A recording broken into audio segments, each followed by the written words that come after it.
Naiz irratian, bigarren kafea.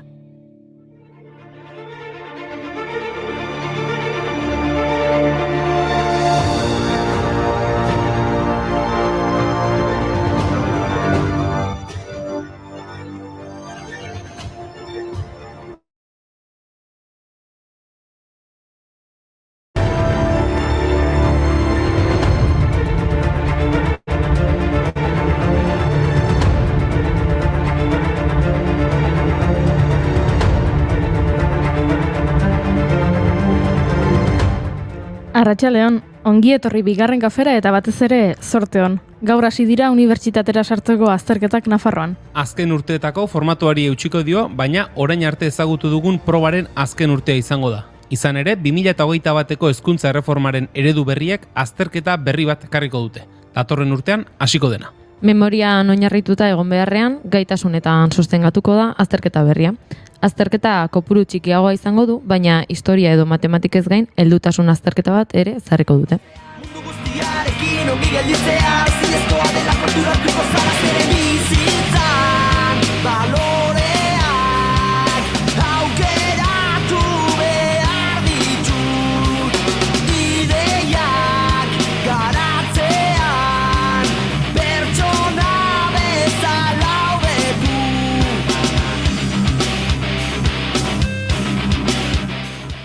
Eskerrak guk aspaldi egin genuen unibertsitatean sartzeko azterketa. Heldutasun azterketa bat?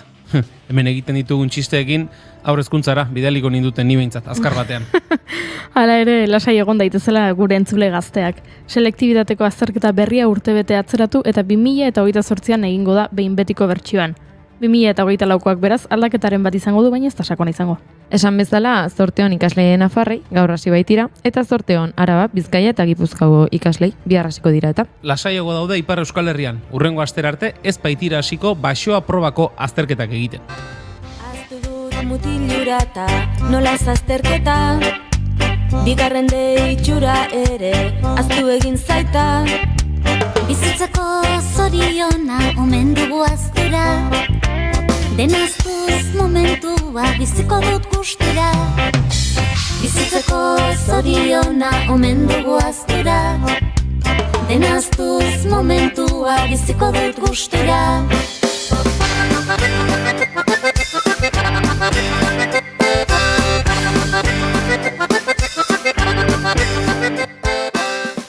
Azkenaldi honetan gogoa ezin bilduta ibiltzen gara, baina geuk ere azterketa egingo dugu. Hau bigarren kafeko selektibitatea da. Goazen edukiak errepasatzera. Has gaitezen adibidez historiarekin.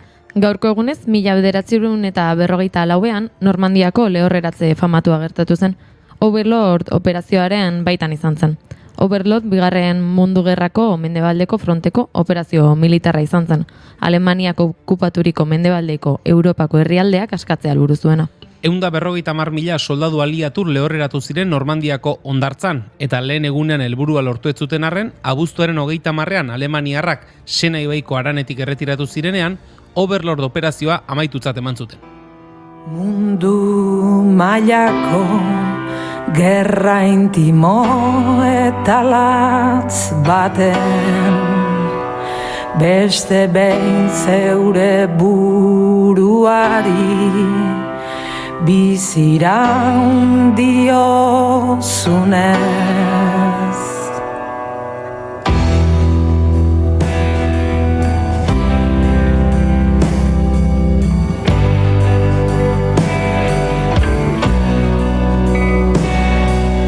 Bengoz erabaki duzu zauden lekuan geratzea. Bueno, historia gaindituta. Goazen euskara eta literaturarekin. Gaurko egunez, 1985ean euskal idazle eta irakasle bat jaio zen Deban. Nerea Loyola. Bai! Haur eta gazte literaturan murgildu da eta hainbat liburu argitaratu ditu. Arribat poltsikoan, azken lan gitarra, 7 udalekoak. Epizentroa liburua 7 puñez osatutako narrazio bilduma izugarri gustatu zitzaigun guri. Baina ezin ukatu gure bihotzean leku berezi bat duela bere beste sormen lan batek. Labankadak, Durangoko azokarako prestatu genuen podcasteko gidoilaria izan zen Nerea Loyola. Hemendik besarkada bat eta zorionak hauxe izan zen Labankada. Egun Egun deizola guztioi, Euskal Herriak atsekabeturik jarraitzen du Bart Durangoko azokan gertatutakoarekin. Joan zaitez temendik, Ez ditut kuskuseroak nahi. Aire. Izenik ez, baina... Bueno, nik ez dizuet hau eman ados.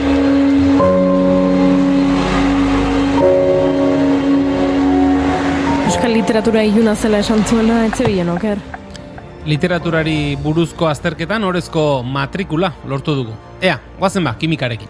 Gaurko egunez jaio zen Edwin Krebs, estatubatuar biokimikaria, 1982ko medikuntzako Nobel saria. Zelularen barneko metabolismoaren inguruan egindako ikerketagatik.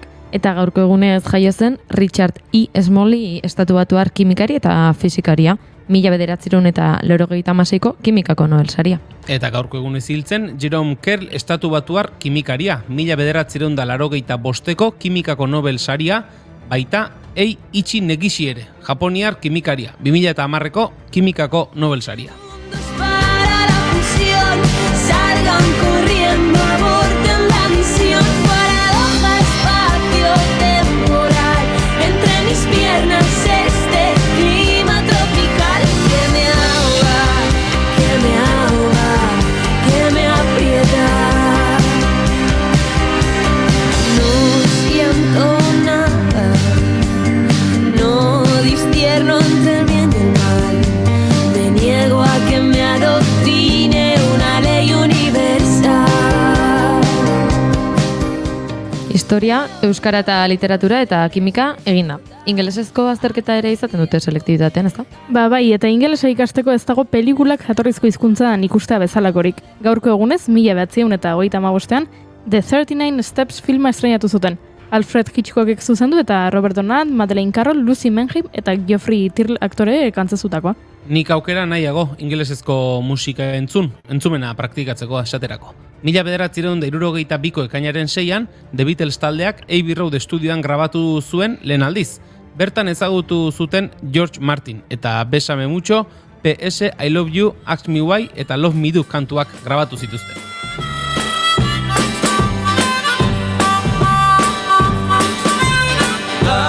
Love me do. You know I love you. I'll always be true. So please, love me do. Oh, love me do. Love me do. You know I love you. I'll always be true. Eta matematika, nik hor izaten dituen emaitza txarranak. Hori izango da Gerard Bernot etzelako zure irakaslea izan. Gaurko egunez zendu zen frantziar matematikari eta psikologoa, 2008 batean. Bere teorian, jakintza bereganatzeko ikasleak kontzeptuak berak bizi duen errealitatera egokitzen ditu. Hortik, irakaskuntza praktiko eta individualizatuaren beharra eratortzen da. Kontzeptualizazioa ikasketaren nukleoan jarri zuen. Boa, oraindik zure azalpenarekin ez dute zer ulertu Julen. Nik ere ez, Bat, bi, hiru, lau, bost, sei, zazpi, zortzi, bederatzi, hamar, hamaika, hamabi, hamairu, hamalau, hamabost, hamasei, hamazazpi, Argi dagoen gauza bakarra da kafeina behar dugula azterketak gainditzeko. Edo arratsaldeari aurre egiteko behintzat. Juan Inazio Artxuaga dator ilunak argitzera, museoen deskolonizazioaren inguruan arituko gara. Gizazoak, museoetako gorpuzkinak, esklabuak, altzoko erraldoi ere aipatu berromen digu. Beste erraldoi batzuk ere izango ditugu izpide kasu honetan Euskal Herriko handienak omen direnak. Javier Landak eta Hector Colinasek egin dituzte alegian. Eta Artium Museoko Euskal Emakume Artisten Ikerketa eta Dokumentazio Zentroa, praktika artistiko eta artearen teoria feministak gunea ere ezagutuko dugu. Eta kontu gehiago ere bai, Venga, has gaitezen. Venga, sorte hon azterketa honekin zaila izango da eta ekainak 6 ditu, aste artea da, eta hau bigarren kafea da.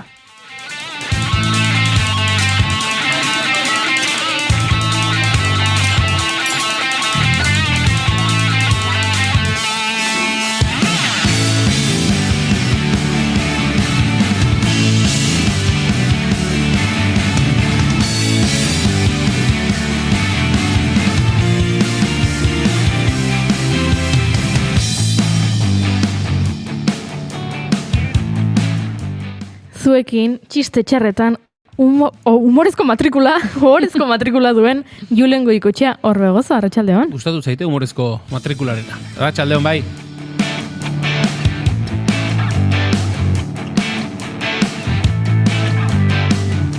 Eta zuekin gu aguantatzen 9,5 nota atera duen June Romatet Ibarguren. Arratsaldeon, June. Arratsaldeon.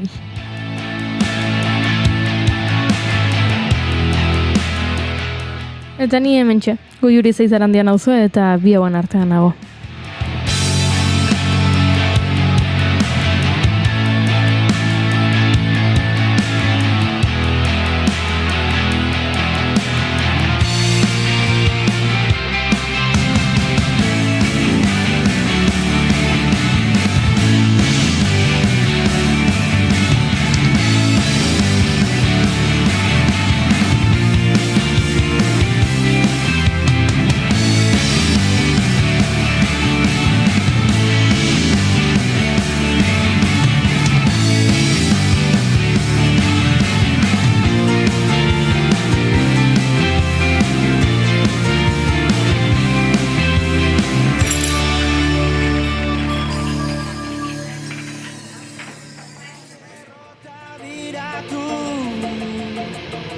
Egiteko inertziari gogor algoritmo bat bailitzan soberan dena usatu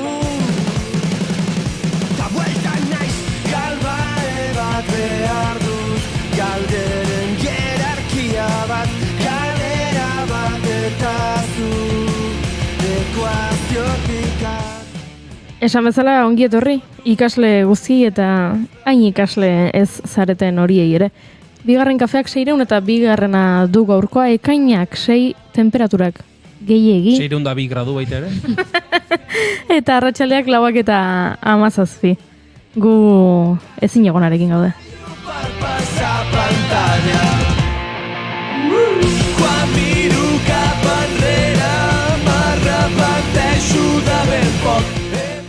Egunero maite ditugun gauzetaz hitz egiten hasten dugu saioa eta gaur horixe egingo dugu eta June Romatet hasiko da niri hori bururatu zaidalako. Nik badakat bat, izan da, nire maite duta gaurkoa da, eukideten sorpresa edo gaur goizean Twitterren sartzeakoan, eta izan da, nik badago gure herrian, horretan bertan talde bat argazkiak partekatzeko eta gero herriko argazkiak izena duen Twitter kontu batek zabaltzen ditu noizean behin, eta lehenengo tweeta topatu detena gaur goizan hori izan da, eta lehenengo momentuan argazkiak ikusi deten esatet aize argazki polita, eta topo estazioan bertan pertsona bat eserita ikusten da, baina pertsonaren arpegi ez da ikusten da hanka gurutzatuta dagoela eta irakurtzen, eta 2 segundu gehiago begira jarri naizen momentuan konturatu naiz, bai zapatak, bai galtzak eta eskuak batez ere oso ezagun nituela nire aitaren argazki bat delako. Are? Eta benetan asko gustatu zait argazkia hasiera batean, eta jakin denean berazela ere, oraindik gehiago, eta momentuan bertan bidali diot berari, eta hori da nire maite duta gaurkoa. Bera hartu zen, norbait atzetik zuela kamerarekin? Ez dut uste, baina, gero galdetuko diot ondo. Argazkia ederra da, eta nik ere duela egun batzuk ikusi nuen, eta pentsatu nuen, ara ze polita ikusten delako liburu bat, baina ez delako ikusten irakurlearen aurpegia, eta bitxeiru ditu zitzaidan, eta zer sorpresa, zure aita da. Bai. Lainoak lekutu direlako behar bada itzuliko direlako bai agian hemen dira dagoeneko. Nere maite duta gaur historio txiki bat izango da. Uzten ditazue kontatzen? Noski. Bai. 2019an Sevillako Carmona herrian, herriko udal arkeologoa indusketa bat aztertzera joan zen. Bizilago batek esan ziolako, aizu, hemengo beste bizilagun hau igerileko bat egiten hasi da bere etxean, baino torri aztertzera zerbaitekin egin du topo. Eta zerrekin, penintxulan hobekien kontserbatutako erromatar nekropoliarekin egin zuen topo, eta Juan Manuel Roman dala Karmonako arkeologa, berak bazekin garrantzitsua izan zitekeela aurkikuntza hori, ezta? Eta obra egiten ari ziren tokian, bazegoela horrelako pasadizo txiki bat, eta burua sartu eta harrituta geratu zen ikusi zuenarekin.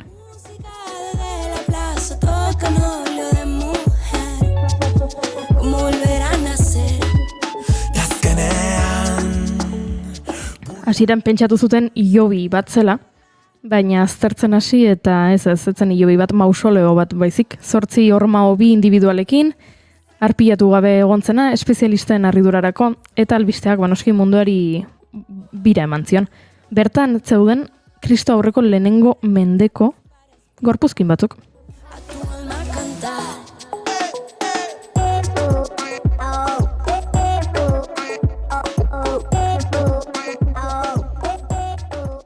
Edo besan da, errautsak eta errautsen ondoan, beirazko platerak eta zeramikak eta hori ez ezik, zegoen boteiatxo txiki bat.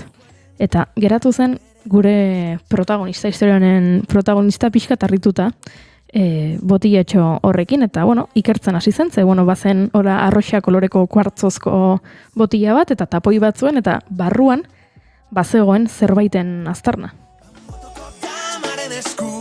Plazara atera garen onarima, zorionaren sekretua. Badakizu zertzagoen, barruan? Kolonia? Ara? Bai, lurrina. Erromatar garaiko lurrina. Erromatarrek, gorputzean jartzen zutena, hobeto usaintzeko. Ode Cesar izango zen,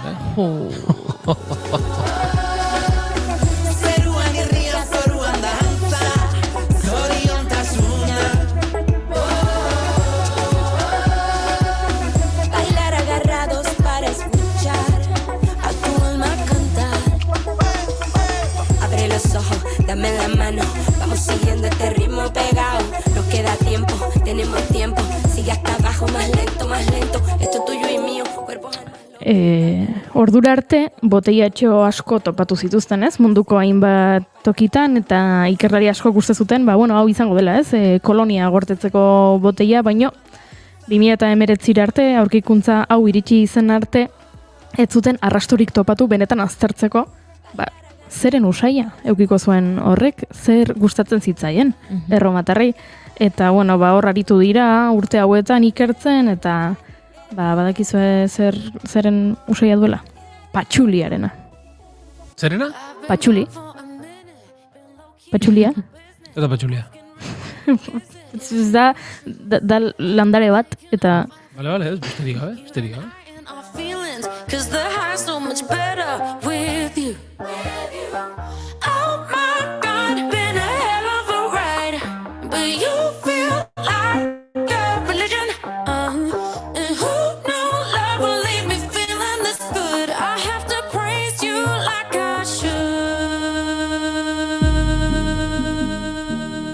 Eta besterik gabe, hoi kontatu nahi nuen, ere maite dut gisa, ze oso bitxia iruditu zaite historia, eta oso bitxiak iruditzen zaizkit horrelako kontuak, ez? Nola pertsona bat hasi zen bere etxean igeriliko bat egiten, eta bertan topatu zuten, erromatarren kolonia aztertzeko, aukera bakarra.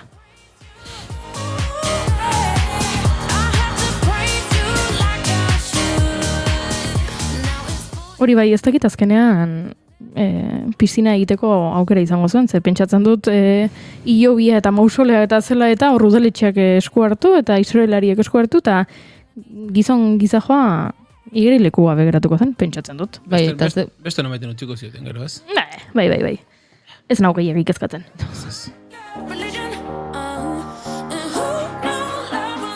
Eta Julenek zer maite du? Nengoen bani libratu baroten nuen. Maite dut ez batekin ator, gaur. Eta ditxosozko Frantziako turrarekin du, zer ikusia gainera.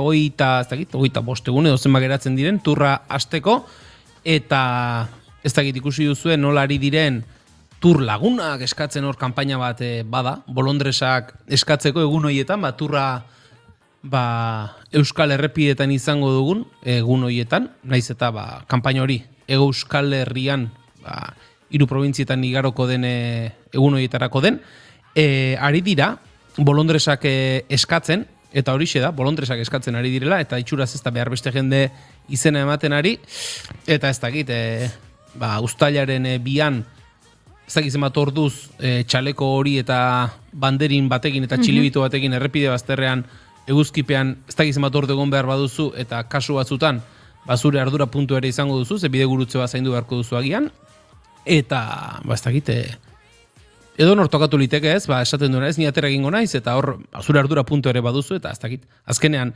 lan batez hitz egiten ari gara, eta turra bezalako erakunde batek, eta hemen la grande part bezala Eusko Jaurlaritzaren babesean egiten ari diren irteera handi hori, edo antolatzen ari diren irteera handi horren bueltan, uste dut, akaso beste baldintza batzutan egin beharko liratekela gauza horiek ez, azkenean lana da, jendeari eman, ordaindu, egiten duen lan hori, eta akaso beharrean zauden voluntario kopuru horretan, langile kopurua behar duzuna lortuko zenuke, behar bezala ordainduko bazenu. Eta beste aldetik, atzo entzuten nuen, Txirrindularitza Federazioaren batek ordezkaria, ez dakitze federazioetakoa zen, eta ark esaten zuen ez, klaro, aritu direla, lasterketak entzen, turra zetorrela, eta ez zegoela azpigiturarik, eta ez zegoela balio beste lasterketa batzuk egiteko, eta orduan nahi dutena da, lasterketa jogatu ezin dituzten gazte horiek errepidera eraman.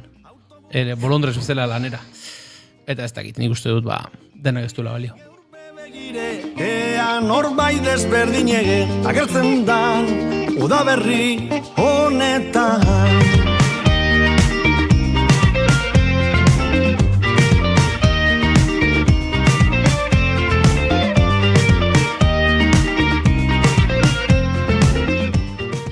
Gure maite dutak elkar banatuta, oaz aurrera, ea zer iruditzen zaion Julenek kontatu duena gure urrengo gonbidatuari.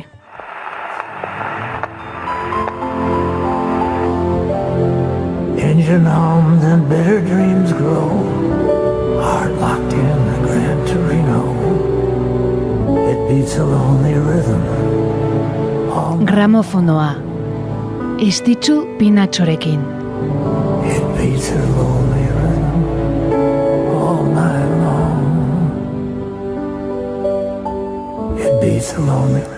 Zinema aipatu dugu, eta orain 7. arte gisa deituriko horretan, dituen urte guztiak oztopo izan gabe, Hollywoodeko izar izaten jarraitzen duen gizon bat.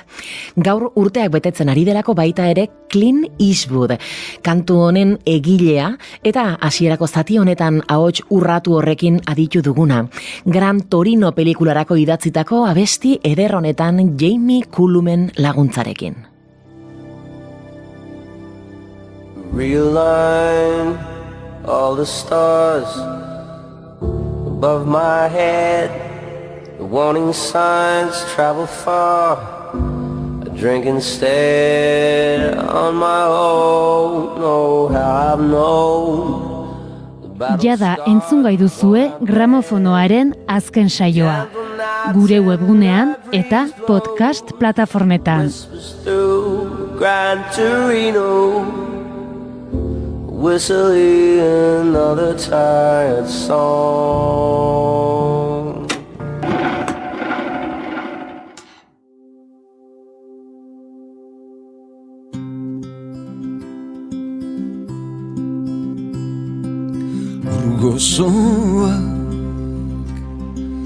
Urgozoak zuan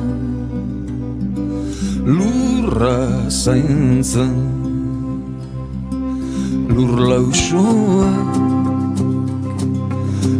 lausoak zuan ezurrak zaintzen.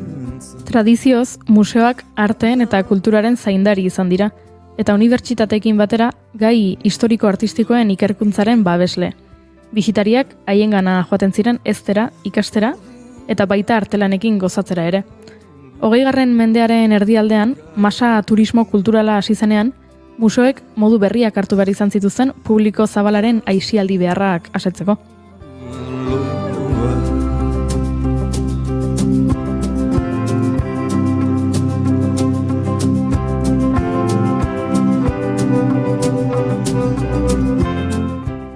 Orain beste eraldaketa bat bizitzen ari dira museoak eta eztabaida berri bat sortu da. zer egin giza aztarna edo gorpuzkiekin?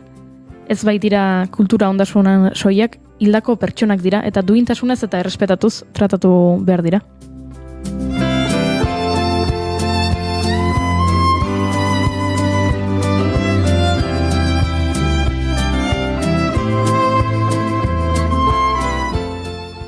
Espainiako Antropologiaren Museo Nazionalean, hausnarketa sakoneko prozesu baten ondoren, gorpuzkiak erakusketatik kentzea erabaki dute. Zentroak inventariatutako 4.426 giza gorpuzki ditu, horietatik 176 jatorri ez ezagunekoak. Orain guztiak erakundearen biltegian gordeko dituzte. Honek eztabaida sortu du, eta eztabaidetan aditu denez, Juanizio Artxoaga gonbidatu dugu gurera, gaiaren inguruan hitz egitera. Arratsaldeon, Juanizio? Arratsaldeon. Ondo algea? Oso ondo. Zer iruditzen zaizu museoaren erabaki hau? Hainbeste gauza esan litezke, ez da, aurrenekoa burura datorrena da woke kultura, ez da. Hoi pixka bat oso serio ez hartzekoa, ez da. Ola bote pronto etortzen dien beste hainbat gauza, ez da, agian museotara geota jende gutxiago etortzen da, eta, hautsak pixkate arrotzeko beharra sentitu dute, jendea esikiera museoa hitz egin dezan, ez da, ia bisitari gehiago etortzen diren. Bote prontoko horiek alde bate utzita, Bai, egia da, gorpuzkin bat badaukezunien, norbaiten maitia izan dela, izan direla, ezurroietan bizi izan pertsona, eta beraz, errespeto bat merezi duela, batez ere, maite horiek inguruen baldin badira, edo oraindikan biziri baldin badira, ez da. Hor, pentsatu beharko genduke, edo adostu beharko genduke, zenbat urte behar diren, zatik ez dakit beste adibide bat jartzeagatik, Atapuerkako Miguelon izendatu zuten buru ezurrare hor dago, inork ez du erretiratzen, noski 300.000 urte ditu, eta haren aztarrenik, haren familiaren aztarrenik ez da geratzen, ez da gure espezia ere, beraz pentsatzet horren inguruan adostasuna daola, hori erakutsi daitekela, ez da. Nun hasten da eta nun bukatzen da ikusteko edo erakusteko zea hori inori errespetoa faltatu gabe, ezta, edo gutxietsi gabe. Nik uste horretarako aurreneko galderanik nire buruari ingo niokena da ze gertatzen den gure arbasoekin. Orain gaur egun dana erraustea da. Egunen baten itzengo dugu horri buruz, etik oso ekologiko ez duen baten. Hainbeste jakin nahi nuke zenbat energia gastatzen den gorputz bat errausteko, zugarria da. Eta horren inguruan, baitare anekdota bezala, gaur harin xamar etorri geha eguraldi honarekin, baina behin, ez dakit muy interesante, oitako aldizkari batean ikusi nun nola funtzionatzen duen errausteko makinak. Pertsonak errausteko makinak? Bai. Eta, ikusi nuen gauza bat oso deigarri egin zizaidana eta kezka ondiak piztu zizkidana, eta da, errausten danian, kajabarruan jesten da labea, ez da, gorpua, eta dana batea erretzen da. Eta gero badago ez dakit ze irakazki edo ze sistema mekaniko, pinukajaren errautsak eta hildakoaren errautsak bereizteko, eta jakin da ze mantenimentuak egiten dian aurreneko gauza burura etorri zaidana izan zen, zenbat aldiz ez ote dizkiogun gure malkoak pinu hautsari eman, ez da? Eta itxasoan bota eta besteak euskalo zabortegia jondien. Hori alde batea utzita, ez dakit, agian industria horretan dabiltzanak asartu ingo dira, eta oso ondo egiten duten mantenimentua, barkatu horrela baldin bada, baina. Kontua da, horiek alde batea utzita, garai batean jendearen gorpuzkina lurperatze zenean, eta gaur egun hori ezur bihurtuta daudenean, baldakizu ezen bat denbora irauten duten. Nik ideiarik ez egia esan. Ni pentsatzen nun betirako zeudela, ez? Eta hola, famili panteoia eta bakizuarea joan, eta azkeneko 200 urtetan hildakoen plakak, bakoitzaren urtearekin, da zeakin, atxonata, birratxonata. Marmolezkoa ingeru handiak eta... Hoi da. Bueno, badirudi ez dakit dien 30-40 urte, karo, kaja sartu eta kaja sartuan ez dago lekurik hainbestentzako. Eta orduan, badirudi garbik eta egiten dutela, eta hartu eta ezurzar guztik, eta zulo batea bota, eta ustu egiten dela, hildako berriak datozeneako. Eta deitu egiten zaituzte, abisatzeko zure arbasoak... Zu familian hildakoren bat daukazunean, area joatezea eta han beti badalekua. Han beti badalekua, baina han beti badalekua norbaitek leku egiten duelako. Bueno, pues hortikan hasita ez da.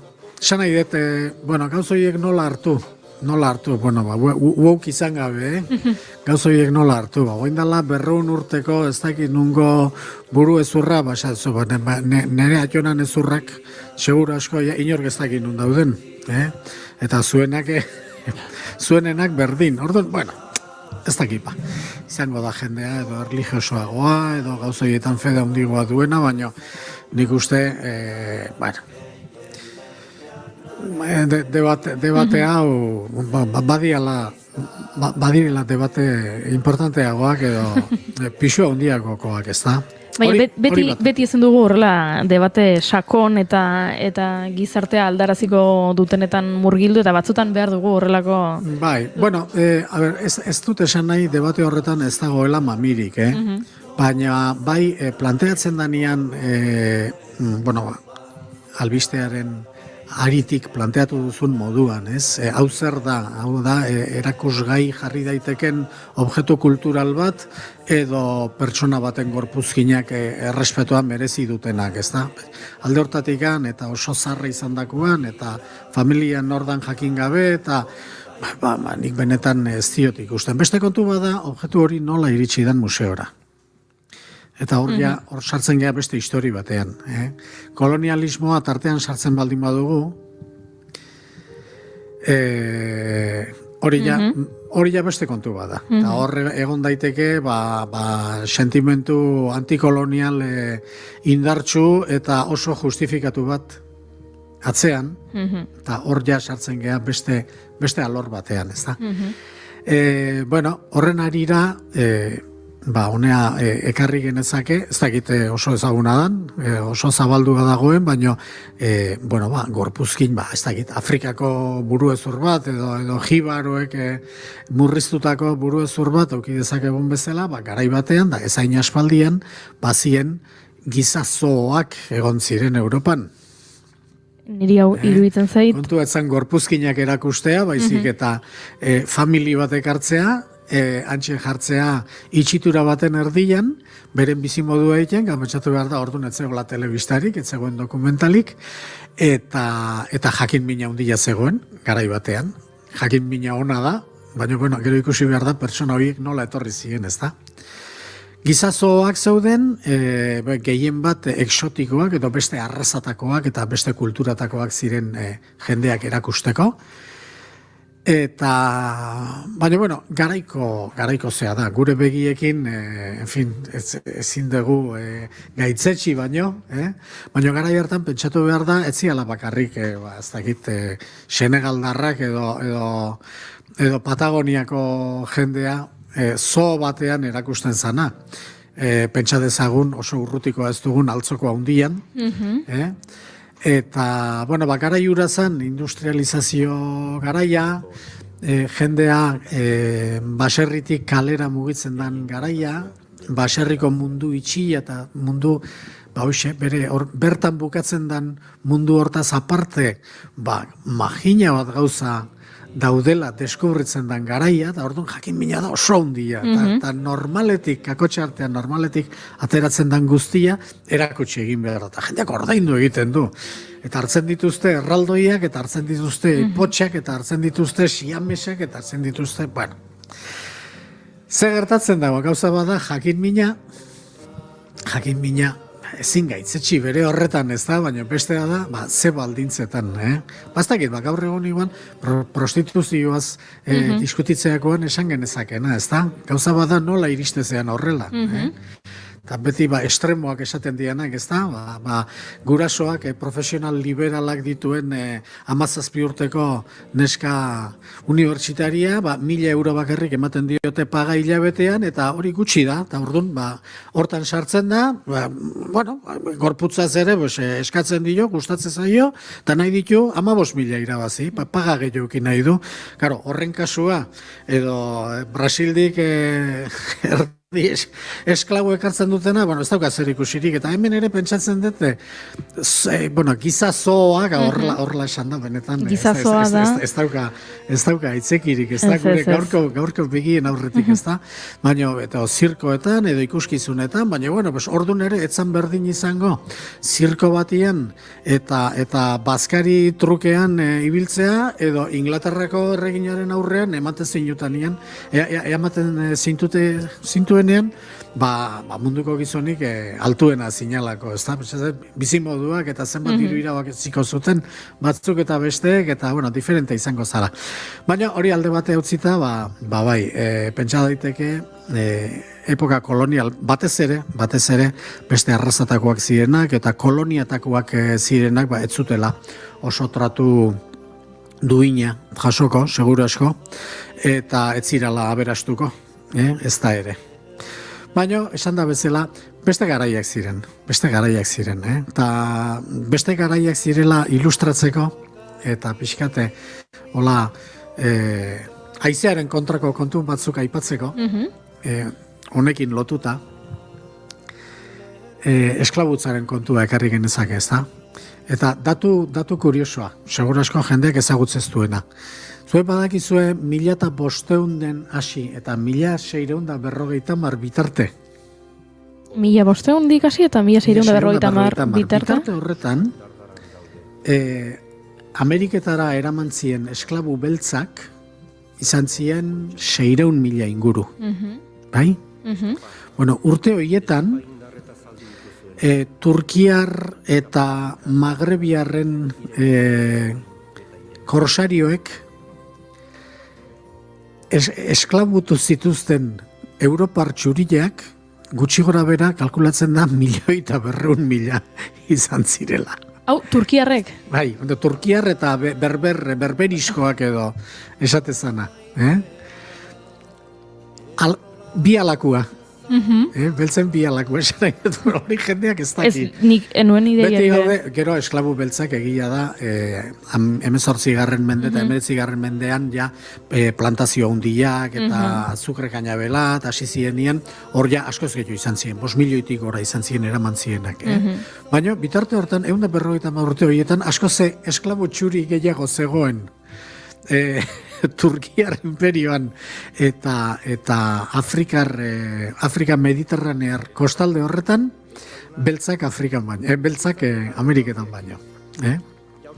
Gauza kuriosoak dira, esklabutza onartua zegoen islamen, Koranak esaten du gauza onbera dela zure esklabuak liberatzea. Onbera. Baina, esklabuak baldin zezu, ez da zer pasatzen. Eta ez da zer pasatzen. Eta izan ere, garai hartan, rekonkista dalakua fresko zegoela, kristauen artean esklabutza ikustezan musulmanen kontua bezala. Orduan, errege katolikoak, oso katolikoak, beraiek, asko zaintzen dute Ameriketan esklaburik ez egitea. Hain zuzen ere, garai hartan, zuriek sufritzen zutelako gehien esklabutzaren kontua, ez da? Bueno, hori, gustatzen zaitola, aizian kontrako... Aizian kontra, guztiz, bai. Hainbat datu eta azaltzea, beti, kuriosoa da. Gero gauzak aldatu ziren, asko aldatu ere, baina garai hortan horrelako zan, ez da? Bueno, eta museotara itzulita, esaten duguna, zer dagoen eta nola tratatu behar den, baino niri importantegoa iruditzen zait nola iritsi den. Museotan dauden gorpuzkin egin behar den, baino museotan dauden gorpuzkinak eta ez gorpuzkinak. Museotan dauden eskulturak, pinturak, objektu kultural ez gorpuzkinak. Lapurtutako ondarea. Hori da, netzako, ez da bai da importantea, ez da hemen daukagun ezurrau bitrinan jartzen dugu edo sotoan gordetzen dugu. Sotoan gordetare ez dut uste errespetu hondirik erakusten diozunik, hori lapurtu zenuen edo bere garaian lapurtu zen kulturaren ondorengoei, ez da? Ze importa zaia edi bitrina batean edo sotoan egotea. Haik nahiko dutena da, behai itzultzea, ez da? Nahi baldin badute lurra eman, edo nahi dutena beren sineste edo sentiberatasunaren arabera, gorpuzkinak dienian, eta gorpuzkinak ez dienian, pues, museo eder bat irekitzeko, beren herriko ondare horrekin, ez da? Baina, bueno, hor bai dagoela, orain hasi dira pixka bat, hainbat tokitan, ustat Alemanian, Holandan, hainbat gauza itzultzen, baina Britainiar museo nagusiari Greziak erreklamazioak egiten dizkio duela 200 urte. Handauzkaten greziar kulturan hainbat eskultura eta objektu eta gauza preziatu itzultzeko. Eta 200 urte entzungor egiten.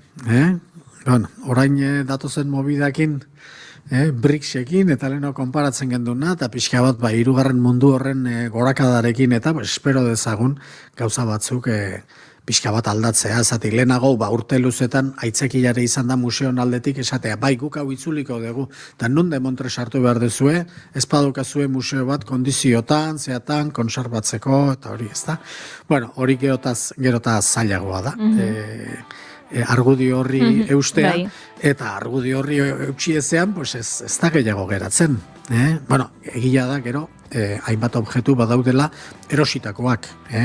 Dana ez da lapurreta, dana ez da gerra garaian ekarritakoa, badaude erositakoak, horri ere trazabilidadea egin beharko litzaieke, zatik, ez dakit, bilduma pribatu bati erosi diozu, baina ikusi behar da bilduma pribatu horretara nola iritsi den, ez da? Eta gero, baita ere, haizearen kontra zerbait esateagatikan, ekuazio horretan nik uste sartu beharko litzatekela,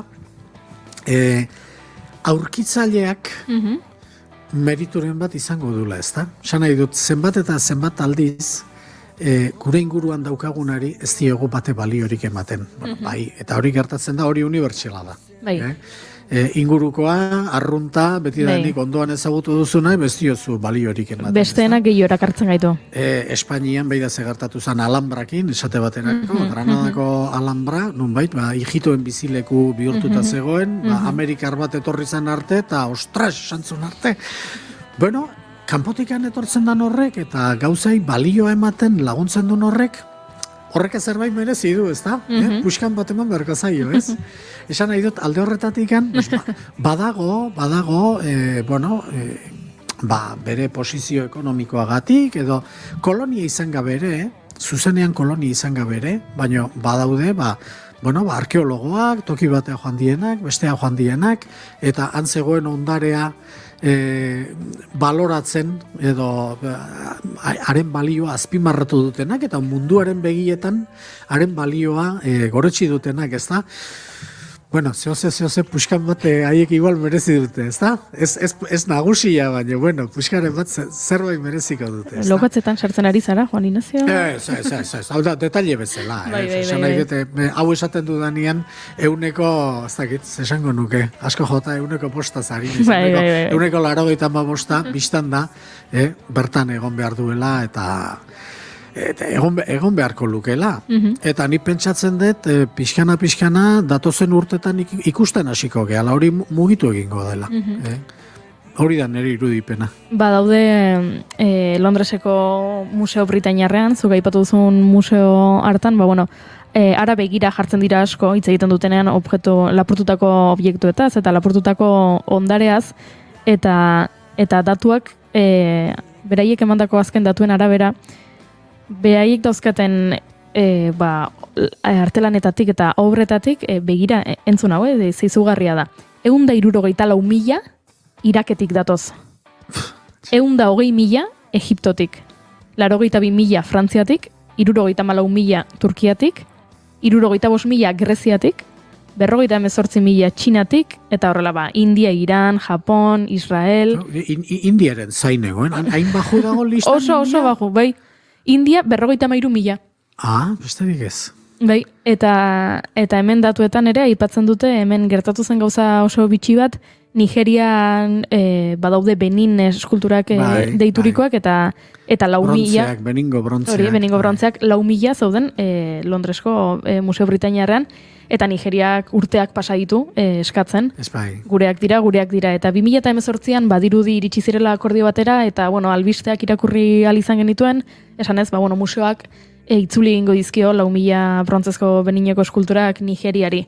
Eta ospatu egin zen hori, eta orduan museoak prentsaurreko bat atera zuen esanez, ez dizkiogu itzuliko, hau da prestamo bat ezela. Momentaneoki Nigeriara bidaliko ditugu han erakusteko, baina gero buelta daitezela. Ja. Bueno, hoi petxatzen dut,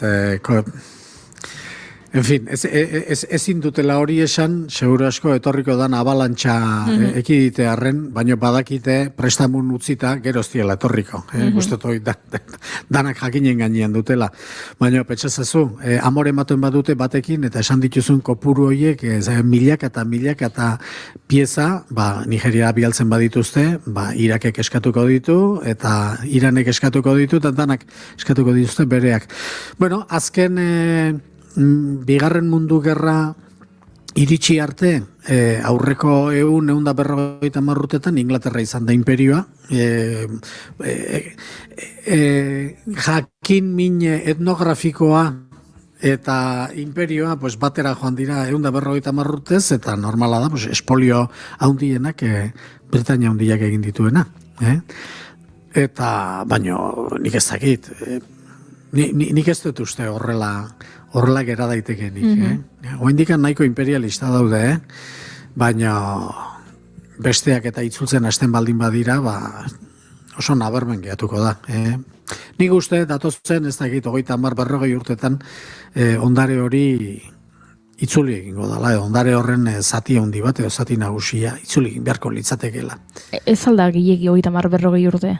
Ari gara, eta ikusten ditugu museoak deskolonizazioa zitzen egiten. 30-40 urte ez dut esan, 40 urte pasa beharko direnik, azteko, ez esan nahi dut, bateken manda gero beste eta gero beste pieza bat, eta gauzarik nabarmenenak bainipin nik uste, azteko nik uste, eta aurreneko gauza beharko lukela, herri horietako arkeologo eta museologoei, Britainiako museoen sotoak ireki, eta area jun, eta dana katalogatzeko zer dagoen. Hori aurreneko gauza.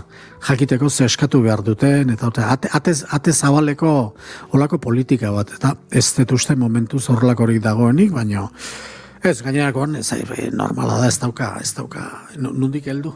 Ez dauka nundik heldu.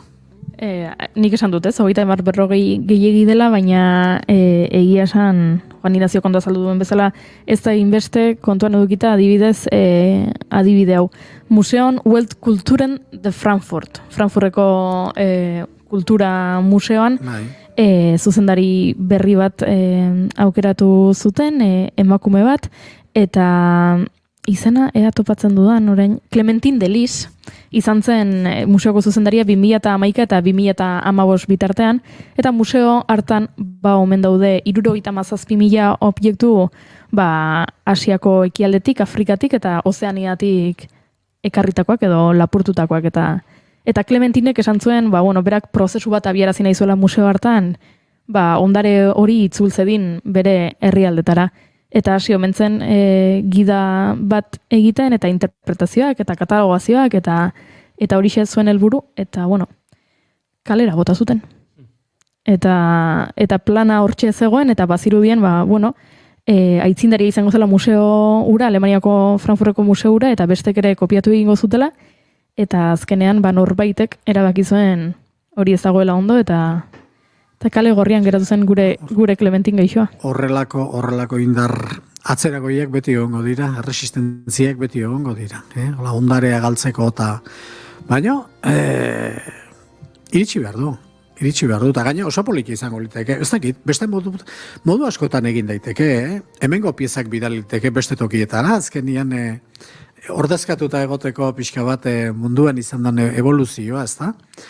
Zu museotan jutezea, eta ez daukezu ikuspegi sinkronikoa oso gutxitan izaten dugu.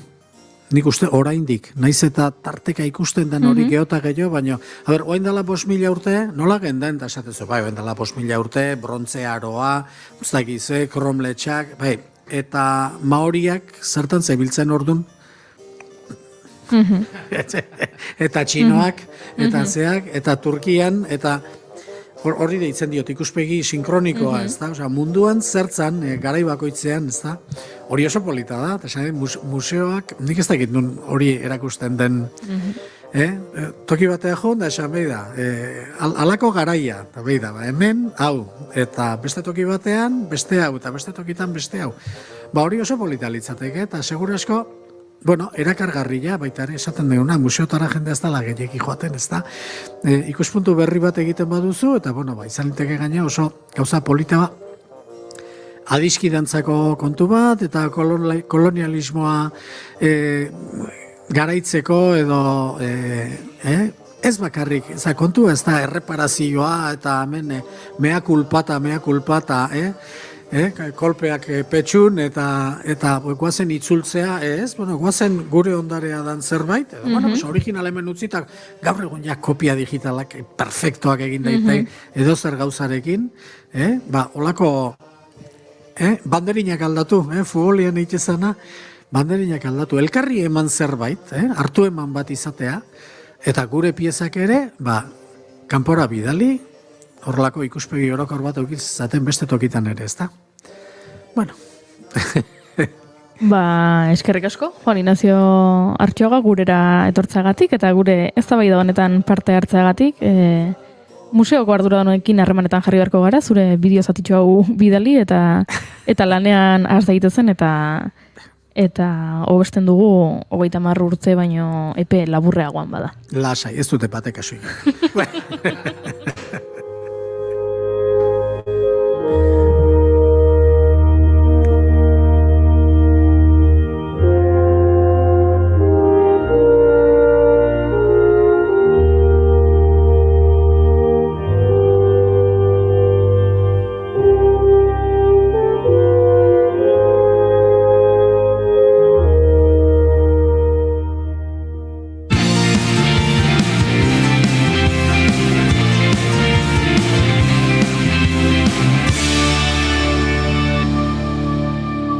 Bigarrenak ez direlako beti okerragoak, bigarren kafea.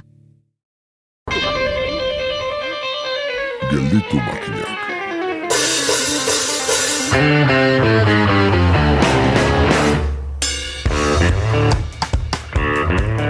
Pasaden asteko eurite lokalizatuek ibaien lehen eratzea zizketan harrapatu gintuzten. Ondorioz, temperaturen gorakadak zertan harrapatuko gaitu? Bada zentral hidroelektriko txikien garaikidetasuna zizketan.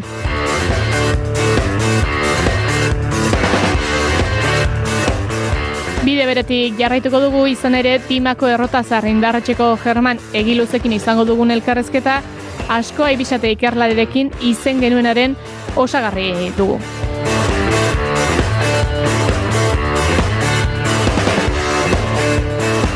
Jarraian berriz, Arantxa Idieder kolaboratzaileari irikiko diogu Konpuerta, Ubidea eta nahi duen guztia txirrindola elkartea ezagutaraziko baitigu Peñat Blázquez kidearen bidez.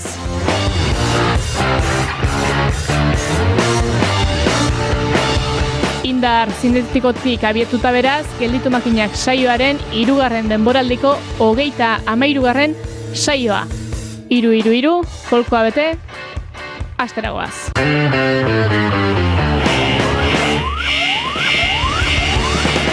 Jada entzun gai duzue Gelditu makinakeko azken saioa, gure webgunean eta podcast plataformetan.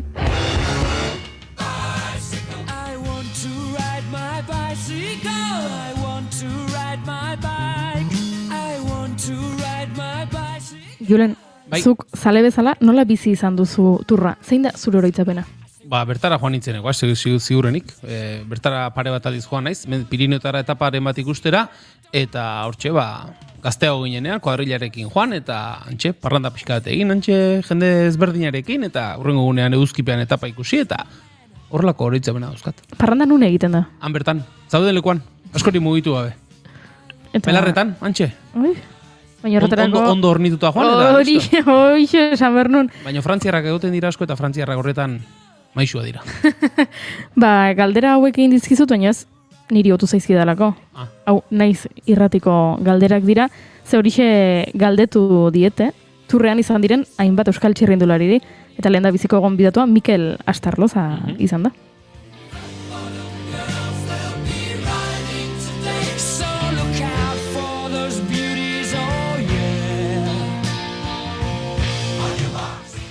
Eta jakinek nahiko genuke zer kontatu duen, baina arratsaldeko 5 dira, eta azken ordua ezagutzera joan beharko dugu, beraz... Naiz irratiko estudio zentraletatik, arratsaldeon egoi. Arratsaldeon zoiaren nazioarteragoaz, Ukrainara zehazki Jersondik gertu dagoen enpresa bat lehertzea egotzi diotelako elkarri Errusiak eta Ukraina. Kajovkako zentral hidroelektrikoak izandako pitzadurak 100 kilometro karratu urez estali ditu dagoeneko tartean Jerson hiriburuaren zati bat. Aste arte arratsalderako esango dugu 700 lagun baino gehiago ebakuatu behar izan dituzela kaltetutako eremuetatik, baina Ukrainako gobernuak gaineratu duenez 16.000 pertsona bizi dira uholdekiko arrisku handiena duen eremu kritikoan. Zalantza zegoen batez ere Zaporiziako zentral nuklearrari eragingo ote zion gertakariak, Errusiak du gaur egun zentral horren kontrola. However, our current assessment is that there is no immediate risk to the safety of the plant.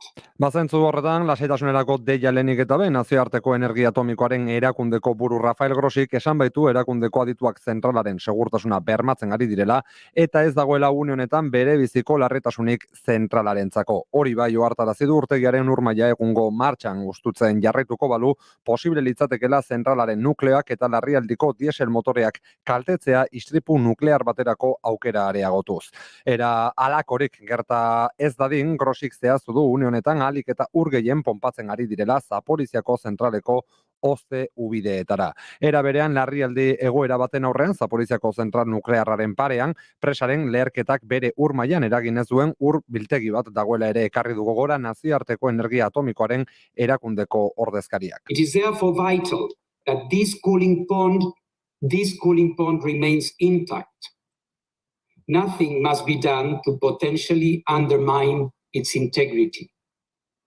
I call on all sides. Urbiltegi horren segurtasuna bermatzea hori bai ezinbestekoa dela ohartarazi du Grossik eta dei egin die alde guztiei biltegia ez erasotzera ondorioak oso larriak izan daitezkelakoan.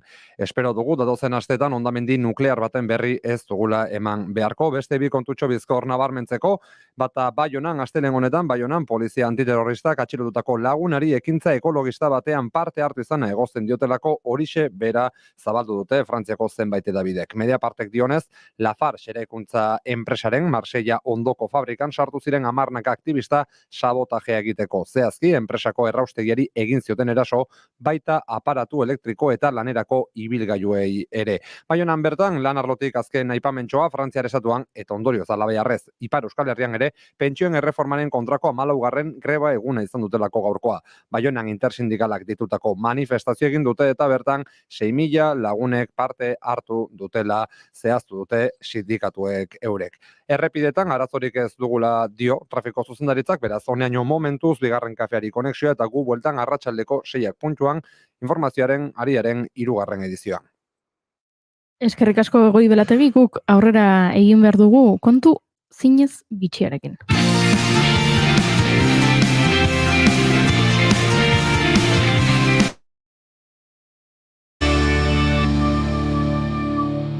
Bigarrenak ez direlako beti okerragoak, bigarren kafea. Bat, bi, hiru, lau, bat, bi, hiru, lau.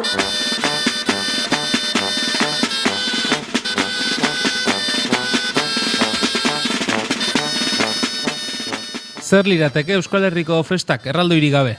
Azken urteetan asko errotu dira erraldoiak aurre eta gaztetxoenen artean.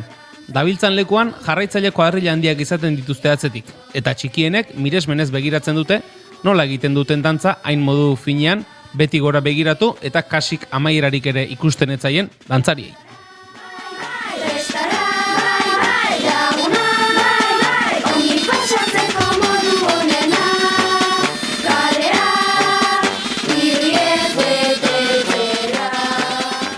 Duela urte batzuk ez ziren asko, erraldoiak zituzten herriak, eta haiek ibiltzen ziren herri-zerri festa hasiera galaitzen. Dena den, erraldoiekiko afizioa hainbeste zabaltzen ari den honetan, gero eta gehiago dira erraldoiak dituzten herriak. Izan ere, lehen herriko festetan soilik ateratzen zirenak, orain kasik ere edozein ospakizunen aitzakian ateratzen dira.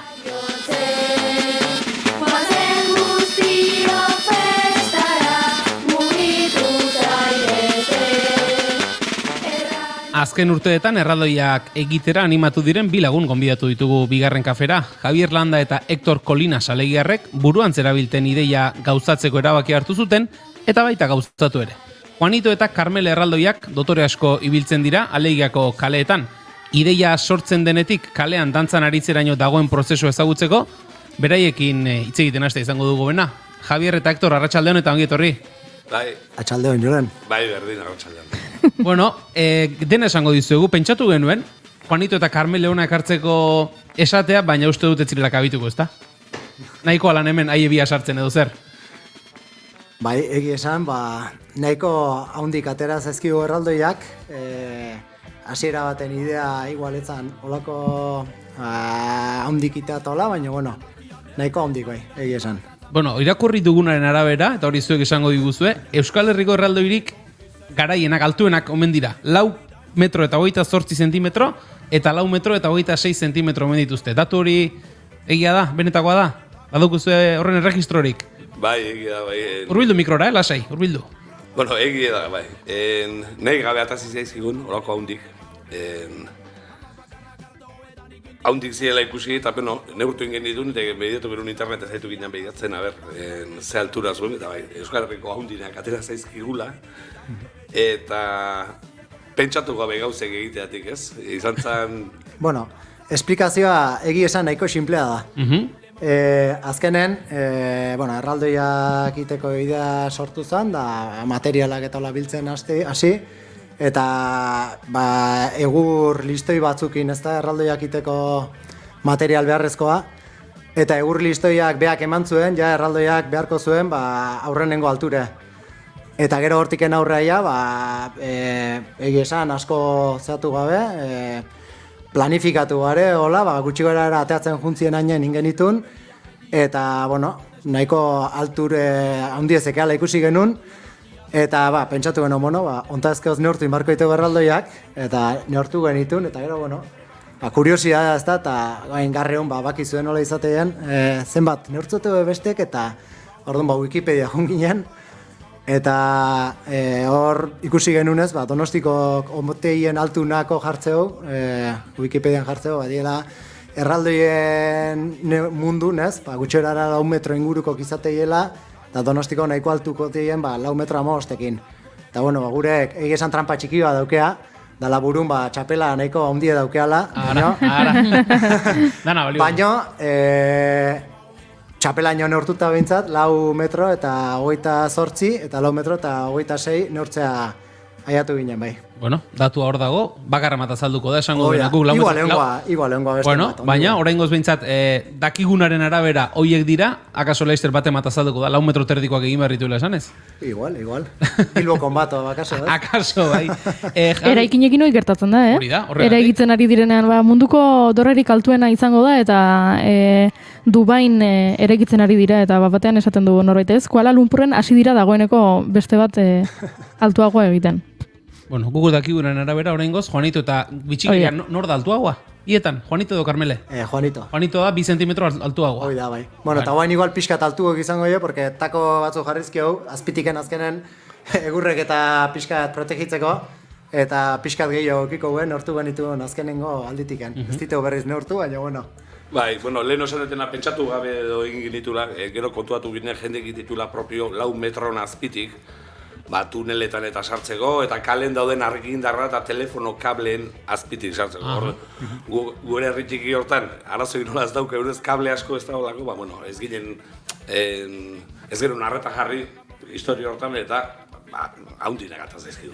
Eta geroziken baita ere, egon dien oztopoke kablek eta olako puntuk topatu iteu herrin, dazkeanak erraldoian alturen azpitiken eta pixka azatu iteu, moldatu iteu, eta gure herri meintzat ibiltzeko mogundare. Beraz, alegien ibiltzeko ondo, handi kanpora, handik kanpoa ikusi egin behar. Tolosako txikiko izan da ez egitik perrotu ibarko genuke, kaitzea, aldezarriko kale istu dauetan. Esan diguzu, egurrezko listoiak eta bat, hori gero hitz egingo dugu, horren inguruan nola egiten diren eta hori, nondik, ideia, gauza bada ikustea, eta ederra dira, eta baina egiteko ideia, noiz hasi zen zuen buruan betaka? Hor, aurrenengo euskeraz hitz ez dakit detonantea, esan dezagun, nire semea izan zen, Martin, eta areko erraldoiak geuden pandemin, oide situazioan jarri barra do, etxen geuden, eta hoxe, nahizula erraldoi batzukin, da, suertez guk, nahiko etxe zabala dakeu, eta denetik endakeu gure etxen, eta zerre falta espalin badie, egurrek eta olako materialak bauzkeu etxen.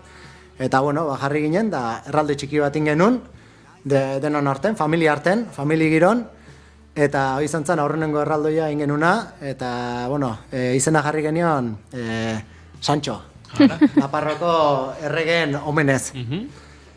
Eta, asko luzatzea nahiz esan, gauzak azaldu behar dinen bezala. Historia pixkat. Eta orduan, Sancho ingenun, eta, bastante, txukun, baina, mejorable. Eta beste bat dita pentsatu genuen, pandemia luzatu intzuen, klaro, eta denboa geneukeun, eta, batzuk kozinatzen hasi ziren, eta gu erraldoia egiten. Eta, hoxe, beste teknika berdina jarraituz, egurrek, eta, gu azkenen, igual ez geha beste erraldoiak bezain profesionalak egiten ez da, eta orduan gukite izan ditu zeakin, periodiko paperakin eta kolakin, eta bastante eskolako lanan estilon ez da. Eta ingenun bigarrengo erraldoi txikie pandemin, eta hori izan zen tartalo, eta hori txukunago, atea zen, zea baino, Sancho baino.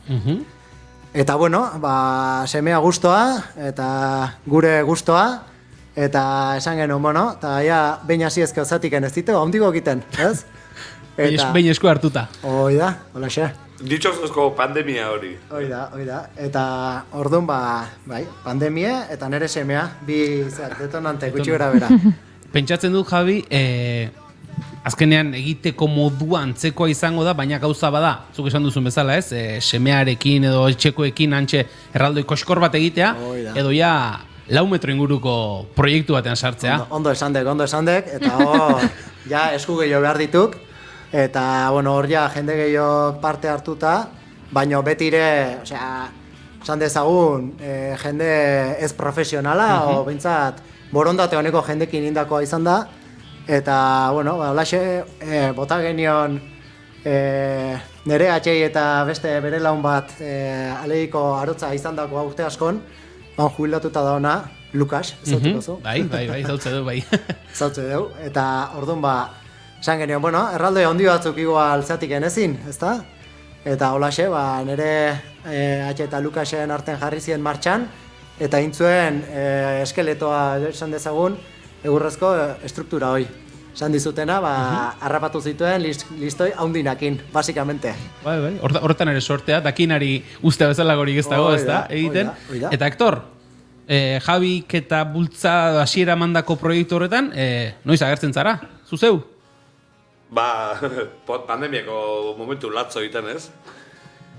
Kalen asko elkartze ginen, eta proiektua martxan zehola esan ziren, animatu nintzen ez. Ordu pilo bateko genituen libre, familik ineoteko, gehi egitadan askotan, eta etxetik ateatzeatik gene pixkat, azkenen umeekin, da leku lasei baten gauden, eta animatu ginen. Denbora sobran izan genuen epoka hartan. Hectorrei nik gehituko nioke baitare, beha izan zala beste detonantetako bat, erraldoia hondikitekoa, porque pixkat hor dagoa hola baitare botazioan atarten beha hontzan. Bai nire atxei eta bai Lukasei, azkenean alkarrekin asko otegea, eta umek eta beste diela medio, eta Hektorrek bota zien hola hor dagoa, eta...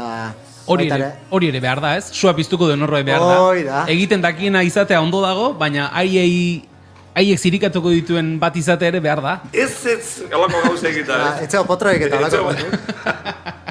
Hori esatea nahiko, ez da? Bai. Martxan jartzeko. Karo, gero beste gauza bat dago. Erraldoiak egin litezke, pentsatu daiteke nola egin, erraldoiak egiten dakien jende izatea ondo dago, eta gero nor dantzatu erraldoi horiek. Hori da, hori izango zen beste dilema bat, ez da? Dilema edo? Bai. Eta hori nola soluzionatu zenuten? Bueno, hasiera baten hor inguruko jendekin nola pixkat hitzeiten hasi, eta, bueno, bat eta beste galdetu, eta animatu, eta, bueno, esan dezago, bueno, nahiko, espontaneo, eske dena bezala, azkenen prozeso guzti bezala, animatzen junda jendea baita ere, hemen berriz esan barrak ez, jende ez profesionala, baiteuna gustongatik, ez da, gustatzen zaiolako herri bizi ematea, eta alde hortatiken, poza emateu, ez da, jendea dola involukratzea bere gogongatiken, holako gauz baten, ateatzea. Eta, hoxe. Egi esan dantzan da hola ez genekin ondo nola funtzionatzen zuen, ze musika klase, ze dantza klase imartzen, eta, bueno, berriz aislamentu puntu hartatiken, ingen guk algenuna, ez okurritu zizteguna, ingiritu kanta batzuk hartu gustatzen ziztegun kanta batzuk, eta, bueno, guk euk asmatu genitun dantzak, bueno, oikoak ez direnak, ez, erraldoien mundu hortan. Bueno, baitare hor, esan barra da, hasiera baten ez genuen kontaktoik, adibidez dultzainero talde bat, eta hola, ez genuen ezautzen, eta, bueno, hasiera baten atea ginenen, izan zala, aurrea salto iten egin ez pixkat, baina, bueno... Lasai. Aleiko ez fest, ondala bi urte, las no fiestas, alegin. Oida. Eta hor, adibidez atea ginen zea batekin, altaboz batekin. Baina gero, ja urrungo urten, ja dultzainero talde batekin, eta hor ja ikusi genuen, joder, ez dala berdina altabozan atea dultzainerokin ja beste, eta guain ja pixka mejoratu nahien, edo saiatu nahien egea, pixka gauza txukunago ateatzen. Kuriositatez, ze pixutaz ari gara hitz egiten? Ze pixu dute? A ber, guain dela urtebete pixatu genituen baita ere, eta 35 bat kilo. Egia esan nahiko harinek, atea zitzaizkigun, baina guain ja gauz gehiago sartu izkio, adibidez, besok zezkean nahiko simplek, eta guain jain dizkio beso elegante batzuk erraldoak guitziten bezala eskukin eta detaila handikin, eta horria pixu asko gehitu zaio, guain ez dakit, pentsatzet 45 kiloak aso, bakoitzak pixatuko ditula. Eta erraza da, 45 kilo bizkar gainean edo sorbaldetan apoiatuta dantza egitea? Pixue baino gehiago da nola doan repartituta grabedade zentroa, porque ok azkenen pixu asko daukea buru alden. Orduan da altura hundigoa, pixue gehiena goran dago. Orduan hor, balantzak adibidez, haizea balin badao talako gauzek, pixuk tira iteu asko, gorputzei. Baina nahiko txukunek eta zaizkigo. Guri esan digu erraldoiakin ibiltzen batek, erraldoia hartu zuen, eta eskuk soltatu zituen, eta mantenditu zitzaion eroi gabe ez aldamen eta ez aurrea, eta inoa. Esantzun nahiko ondo ekilibratuta zehola, orduan sinistik parko dugu. Bueno, hori da beraz nolabait ere proba edo ez, ondo edo gaizki eginda dagoen neurtzeko baremoetako bat. Hala esan zigun. Bai, azkeneko tako fitxajea, azken jendea gehitzen aizegu ez, konpartxara. Eta, herriko mutil bat ibiltzen zana Tolosako erraldoiekin eta Bilabonako erraldoiekin umetatik afizioa handia izan duen mutil bat gehitu zaigu guain konpartxana, eta egi esan etorrera ona izan dela, porque berak ja badaki gutxi gora beraz kantak jotzeien, ze ohitura daudenez, bals bat eta kalejira bat, eta egi esan beha ikasita zeon da guain laguntza handia izan zaigu plazan dantza itxuraz egiteko. Dantza aldetik eta repertorio aldetik, ari zarete pixkanaka dantza gehiago sartzen, horrek ere bere entsaioak eta beharko ditu, ez pentsatzen dut? Nola egiten duzuelan? Azken aldiotan astero gelditzen ega, festak arrimatzen nahi dela eta pixkat urduri geunden, eta aigea, dantza batzuk ateatzen. Aigea, bai. Oain beste, azken repertorio mouko bat ingenun, baina, oain baita ere pixkat beste mutillo honekin ikasten da igea, gehiago, eta bai. Nik uste eta hor igual, margen handiak golo gendiken mejorakoa, zera dantzan asunton, baina, bueno, pixkanaka, momentuz nik uste ambiente pixka bentsa jartze dula, eta horreke asko balioula, eta perfecto igual dantza ez dugu ingo, baina jungo gehabide pulitzen denboakin. Inguruko herrietako erraldoi taldeak ez egitoren burura datozki, Tolosan bertan bada, Ordizian ere uste dut baiez, Bilagunan ere bai. Kuriositatez edo, hurbildu zaizkizue, egin duzuenaren inguruan erraldoiak ikustera, edo sortu du kuriositaterik alegian egindako erraldoi hauen kontuak inguruan?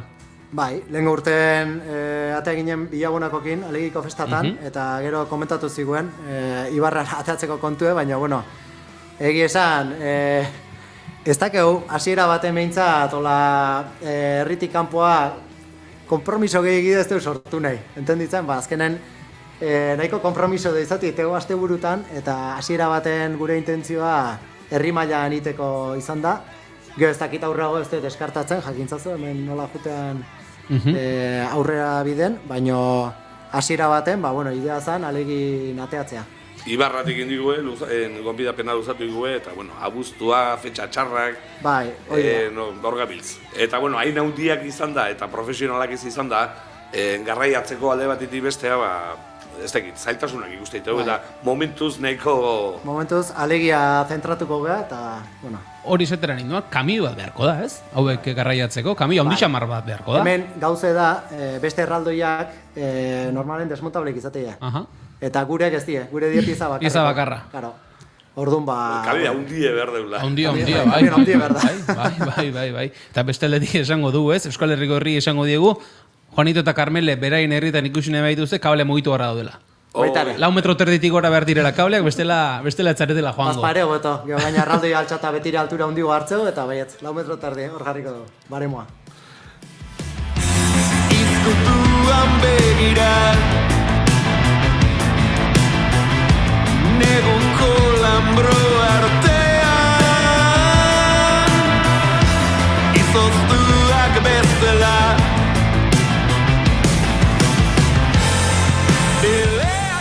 Esan dugu, nola hasi zineten, Javi zure aita eta Lukas Xarotza izandakoaren laguntzarekin egiturak eta egiten, eta gero, iritsiko da momentu bat erabaki behar dena ze itxura eman behar zaien erraldoi horiei, ez? Bai, janzkeraldetik eta hori, konta iguzu, ze itxura dute? Bai, hori da parte bat, pixka saltatu indauna, ez da? Hasi kontatzen nola hasi giniten, da derrepente salto indau festata. Orduan, hori da parte bat, nahiko importantea nire ustez, porque pentsatu genuen, aleiko zerbait inbar genula, ez da? Ez genuen, zerbait alazar, ez genuen inbehar. Orduan, aurrenengo gauze alegin pentsatzen, zek irtortzen zaizue burua. Alegitarrak esan ezkeo. Txintxarrik. Txintxarrik, horreneko gauza dudari gabe. Dudari gabe. Orduan zerbait txintxarrikin izan barrake. Gero, txintxarrik euskal kulturakin zer lotu leike. Adibidez, joaldunek txintxarrikin mundu guzti daki, orduan, esan genuen euskal kultura, txintxarrikin lotzeko modua joaldunek izan leikea. Eta gero, joaldunek azkenen festakin lotuta daude, alde batetiken, gero joaldunek, mutilein genuen, neskein genuen, azkenen, genero guzti lotzeko, eta gero, baita ere, izenak, eta izenan aldetiken, nik uste hor pixkat idea beste erraldoiatan fijatu, eta, adibidez Orioko erraldoiak izen haue, San Pedro eta beste festak... San Nikolas, ez? Ez, neskanak, nola dio beste, ez gatzen, herriko festan izenak, ez? Orduan, alediko, festak die Carmenak, orduan, Carmen izena jarri barren, Carmele, ez da, pixkat, ogoto gelditzea, keinu inez, alediko festai, eta mutilentzako, alegin, garai baten, San Juanak ospatze zien, hoi bakiu, aldatu intzituen Carmenangatik, inguruko festan elkartze zielako asko, eta orduan, mutilei Juan ez genio jarriko, Jon, pixka nahiko soso agatzezan, da orduan, Juanito jarri genio. Nola, hautie edan erraldoia, Juanito, pixka gelditzea komiko puntukin. Da alegin atxona amon asko daude, Juanito eta Carmele izenekin, eta pixkat danan Bai. Dana matura edo. Eta orduan hau dena lotuta, pentsatu genuen mono ingoito bijo aldun, mutiletan eska, eta Karmele eta Juanito izenakin. Eta gero ja, itxure eman geneon, itxure forma ematea, oia pixka prozeso, sobrela martxa izan zen, ezan burun hau olako egin behar dut, edo la pixka atatzen juntzan bezala, bakoitze. Eta, gu ez gehan ez oso jaioak asunto hortan buruaren forma emateko eta hilea irudikatzeko eta zailtasun pixkat ikusten genitu, da orduan txutxurro jarri genion burun. Bere... joaldunek azkenek kukurutxokin ibiltzitukelako. Bere zinta koloretako eta goran luma jarriz, da gero eta altura gehiago hartu zuen. Eta arropak egitearen kontu hori eta nola... Hemen laguntza asko eukiteu, arropak iteko herrin josten ibiltzen emakume batek, arekin ditu arropak, eta hemen diken eskertu, hoxe musutruk indako lana, gero baita ere buruk eta hola forma emateko, guk hasierako forma bat eman genio, baina gero azken detaiek eta azken ikuituk eta benetan itxure dotorea mateiona, beste mutil bat bada baita ere oso gona dana forma figurak eta egiten, eta arek laundu zigun azken ikuituek ematen, eta eskuke arek laundu egiten, eta baita ere hor dakeu kriston fitxajea alde hortatiken, eta gero baita ere, umeke aipatu barra are, azkenen buruk eta dena egiten, da txorra da, igual, zintak mozten burun lotzeko, umek jarri eta zinta moztu, eta azkenen talde lan bat. Bai, eta ikusi besterik ez dago, kalera ateratzen zareten bakoitzen, zeumeko horrela eramaten duzuen atzetik, beraz, umeak beraiek erraldoiak egitaren parte sentiarezi baldin badituzue, horrek esan nahi du, arrobia badagoela, eta Juanito eta Karmelek biziraupen urte batzuetarako behintzat segurtatu daukatela legin. Baita ere, umeek momentuz behintzat deseatzen daude, eta nola bi erraldoi txiki baita ere bazkeun, azkenen horrek launtzeu, pixkat praktikatzeko ez da, erraldoi handikin daudena, nola sentitzea, kale jira bat erraldoia batekin, talde hortatiken, oire, alegin aurrabide behar balin erraldoian asunto honek, ezinbesteko beste puntu bada baita ere. Bi egin dituzue, jada kalean daude, aurrera begira familia handitzeko burutazio horik edo bai edo? Azken egindako beste fitxak hau, aritz, etxarragako aritz, zaletasun haudi ez eugen, da hor dauke bere baserrin dauke bat egiten hasita dago. Eta egunen baten, nik uste animatu ingola, eta, hirugarrengo bat atea zaigu, eta ez da, beldurra emate honek, ez? Nik nire partetiken, ez. Nahiko, lan handi dauke, holako goz batitek, eta azkenen, familie dakeu, eta nik uste importantegoa dela, eta azken bik ondo mantentzea, eta oikin segimen bat eukitzea, lau erdipurdi zainduta, eta gero igual, jendea topatza ere beti zaila da, eta orduan dakeuna nik uste zainduta mantentzea momentuz behintzat, hori dela gure objetiboa. Eta egiten ari zareten garrantzitsuenetakoak gaztei erakustea, ez bakarrik erraldoiak erabiltzen, baizik eta nola egiten den ere ikusten ari baldin badira, akaso, hemendik urte batzutara, beraiei ere arra sartuko zaie, eta akaso beraiek hasiko dira Juanito eta Karmeleren ondorengoak egiten. Zergatik ez? Zene jakin. Hori da. Esan dugu, Aleiako festetan, uztailan izango diren festetan aterako dituzuela urruna kalera, badakizu ez egunetan aterako zareten kalera? Bai, jaso gonbidapena eta ateatzeko gea ostiralen uztailak Amalau ostirala. Amalau da ostirala, bai. Uztailak amalau ostirala, atxaldeko 6etan ateko gea, eta horri biliko gea, txupinazo neunekin kointziditzeu, eta gero baita ere, igande atxalden, oandiken ordu ez deko konkreta duta, baina bai, 2:00 ateko gea, txake aukera da. Hori da, esan da geratzen da. Ikusteko, kuriosioa alinbaken norbaitek, gerturatzeko eta ikusteko, eta bideo batez, ostiralen bilagonakoke uste etortzeko diela, bezpana oker, eta orduan espektakulo politxe izangoan ikustet, erraldoite xente hor ibiliko jelako alegin. Esan da geratzen da. Entzulek bertaratu nahi badute, uztailaren 14an izango dute Juanito eta Karmele bertati bertara ikusteko aukera. Javier Landa eta Hector Colinas,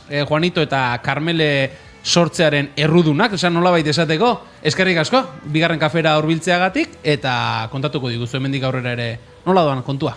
Eskerrik asko zuen gonbidapenatik. Bueno, ondo segi denoi. Aio.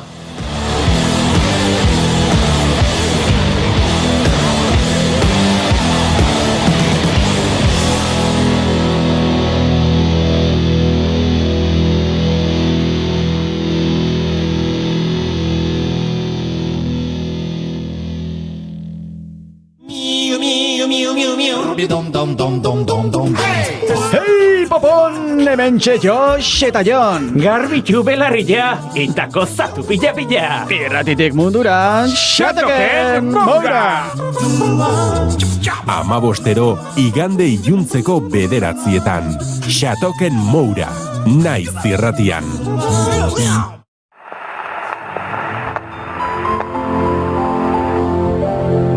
Engine hums and bitter dreams grow. Heart locked in the Gran Torino. It beats a lonely rhythm. Gramofonoa. Estitzu Pinatxorekin. It beats a lonely rhythm all night long. It beats a lonely rhythm.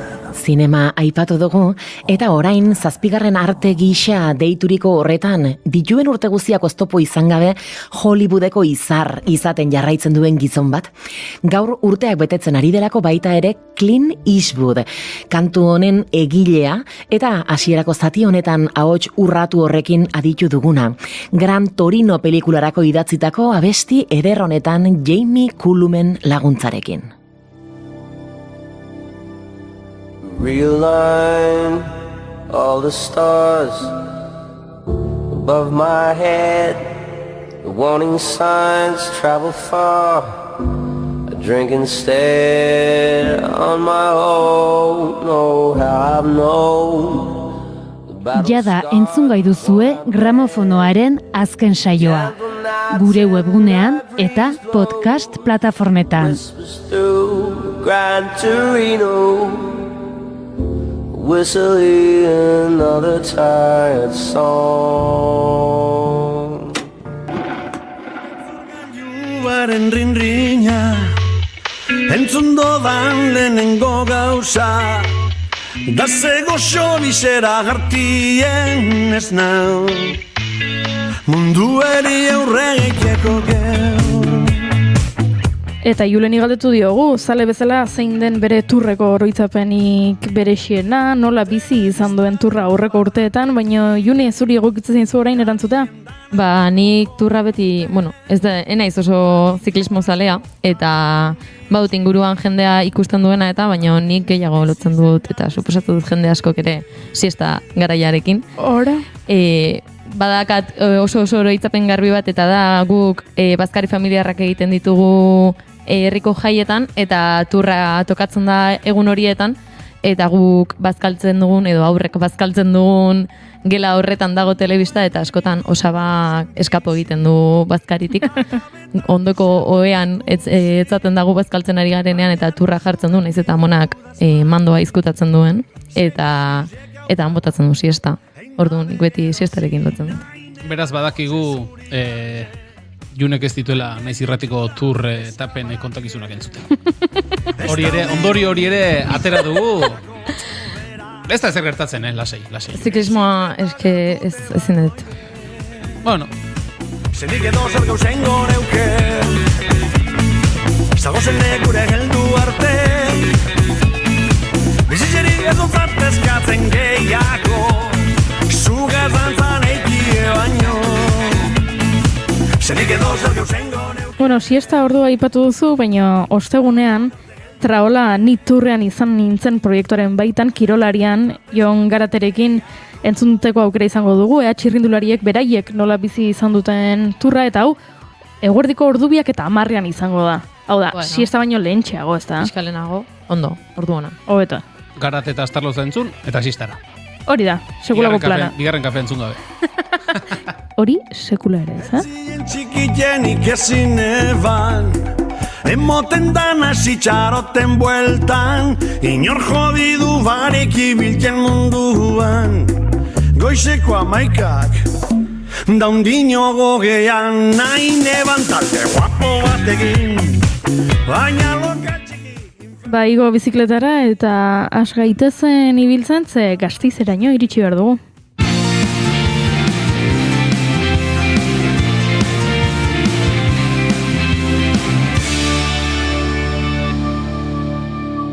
Emaiozu bigarren aukera bat egunari. Naiz irratian, bigarren kafea.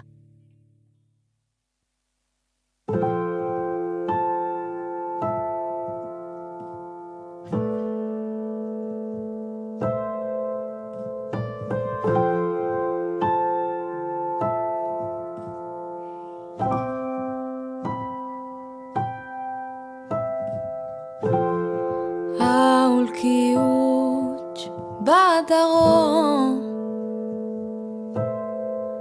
sukaldeko izkina hortan aspalditik inork ez du bota nahi. Euskal artearen historian badago berebiziko interesa pizten didan gertakari bat. 1982ko udaran, Ordiziako Areta baserriko sute batek 150 mihixe kiskali zituen. Irene Lafite artista donostiarraren artelanak ziren. Ia artistak gordetzen zituen margolanen bilduma osoa. Sutearen ostean, 27 euskal artistak ereskusketa bat antolatu zuten Irene laguntzearren. Beteko igandetako mesetan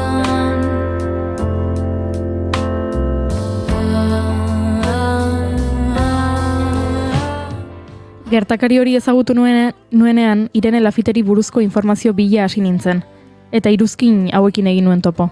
Irene Lafitek, hain femeninoa eta gizatiarra denak, gizon batek bezala margotzen du.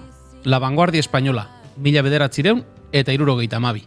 Margotzen duen emakume kopuru murritza dago, eta kopuru txiki horretan dago Irene Lafite altu eta argala. Madrilgo Sala Abril erakusketako afixa, 1900 eta 1973. Ez gaitu batere harritzen berari buruz gizon batek bezala margotzen duela esan izanak. 1979an Donostian egindako erakusketa bateko iruzkina. Okupatu dezakeen ez dagoen zerbaitek Utxune batek Baina Irenek ez zuen gizonek bezala margotzen, eta Irene bere gorputza baino askoz gehiago zen. Beste euskal artista emakumeak izan ziren eta diren bezala. Mentxu Gal, Maite Rokandio, Inozentzia Arangoa, Asuna Sarta, Nikasia Madariaga, Josefa Kareaga, Ana Maria Parra, Ines Medina, Itziar Okariz. Ardezagun atxeden aurki utxetan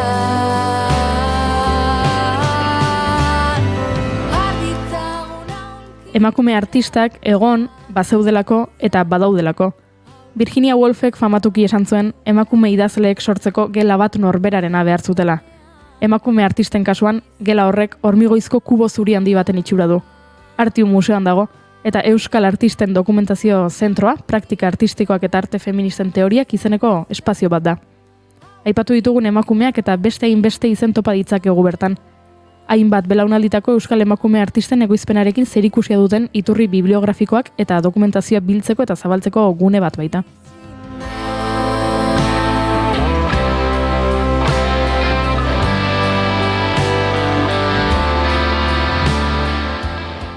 Eta zertarako? Praktika artistikoen eta ikuspegi feministen artean ezartzen diren harreman emankorretan interesa duten artista eta publikoen arteko plataforma eta topagune bihurtzeko. Baina asko hobeto kontatuko digu hau guztia Elena Roserasek, Artiumeko liburutegiko eta dokumentazio zentroko arduradunak. Arratsaldeon, Elena. Arratsaldeon. 2021ko martxoan emakumeen nazioarteko egunaren bueltan inauguratu zen dokumentazio zentroa. Esaten dute proiektu guztien lehenengo urteak oso zailak izaten direla. Zemuzkoak izaten ari dira zentroaren lehen urte hauek? Bueno, egia zuk esaten duzun moduan, zaila izan da, martxan jartzea eta batez ere, baina ikusten ari gara, jende hurbiltzen dela eta orain emaitza sortzen ari dela, adibidez, batzuei dagokienez Guk hori 2019 urtean, plan zuzentzaile berria martxan jartzarekin batean, Euskal Herriko Arte Garaikidearen Museoak ildo estrategiko berri bat ezarri zuen. Hiritarrik, ahalik eta zerbitzurik onena eskaintza aldera. Eta Euskal Asiaren errealitatea zein nazioarteko korronte museografiko berriak aintzat hartuta. Ildo estrategiko horren arabera ezinbestekoa da emakume artista garaikidea eta haien ekoizpenak erakundearen jarduera arlo guztietan sartzea, bilduma, erakusketa, programa publikoak, liburutegia eta dokumentazioa. Eta inauguratu zenetik, programa eta ekintza desberdinak martxan jarri ditugu eta horrekin ari gara lanean. Aipatu duzu 2019an egindako plan gidari berri hori. Museoaren bilduma osatzen duten obra guztiak, hau da 2000 inguru, aztertu ziren plan hori egiteko, eta agerian geratu zen museoak emakume artista gutxi zituela bere funtsean, 20% besterik ez. Aldatzen ari da hori? Bai, hori kontuan hartuta, zizen aldaketa, eta adibidez 2019 2023 bitartean, irurogeita mairu azelan erosi ziren. Horien artean, 104 emakumezko artistenak eta 61 gizonezko artistenak, eta 8 gizon eta emakumeek osatutako kolektiboenak. Orduan aldaketan nabarmena alde horretatik. Ze ondo. Bai, museoaren indargunetako bidira, bilduma iraunkorrean, emakume artista garaikideen obrak edukitzea, eta ondari publikoa zaintzea eta ikertzea. Dokumentazio zentroa museoak artearen orainarekin eta historiarekin duen konpromisoaren emaitza da batetik, eta emakume artista eta teorialari feministak disiplinaren kontakizunetan eta jarduera esparru guztietan zertatzeko duen eginkizunarena bestetik. Euskal emakume artisten ekoizpena bultzatzen, haien lanak eta artxiboa dokumentatzen, eta ekoizpen horiek nazioarteko korronte artistikoekiko etengabeko elkarrizketaren emaitzatzat hartzen espezializatutako zentru bat da.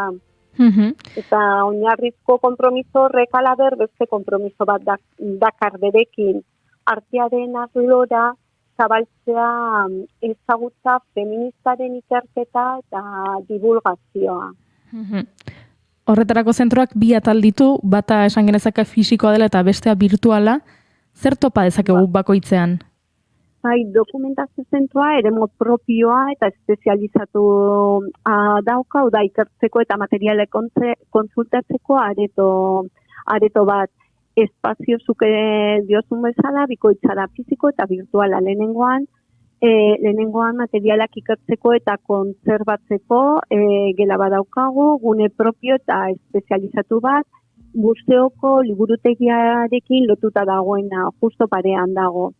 Bigarrena berriz, etengabe garatzen ari den online espazio bat da, erakundearen bildumaren eta programaren parte diren emakume artisten praktika artistikoekin lotutako dokumentazioa identifikatzen, biltzen eta kudeatzen duena. Gure asmoa da iturri bibliografikoak eta dokumentalak zabaltzea, lehenengo hori zailkatzen ditugu, katalogatzen ditugu, askotan digitalizatzen dugu, dagoen informazioa, eta gero webgunea, bai katalogoan, edo webgunean ikusgai dago edo norentzat. Horixe galdetu nahi nizun, zeinentzat pentsatuta ote dagoen zentro hau, ezta? Guztiontzat aipatu duzuzuk, ez da soilik artistentzat edo ez dakit teorialari feministentzat, ez? Edo zeinek kontsultatu dezake? Bai. Emakume artistenak eta ikertzaileen topalekua izatea da asmoa edonorentzat, Eta baita praktika artistikoren, pentsamolde feministaren eta ondareren arteko loturetan interesa duten guztiena ere. Bai, eta dokumentazio zentroan ezarri ditugun helburuen artean honako hauen nabarmenduko nituzke Euskal Emakume Artisten dokumentazioa eta artxiboa biltzea, kontserbatzea eta zabaltzea. Eta horrekin orain lanean ari gara museoaren bildumarekin eta programarekin lotutako emakume artista eta pentsalarien dokumentazioa eta artxiboa katalogatzea eta kontserbatzea, eta gero praktika artistiko eta pentsamentu feministari buruzko ikerketan lagungarri izan daitezken bibliografia eta dokumentu iturriak identifikatzea, biltzea, antolatzea, kontserbatzea eta noski zabaltzea.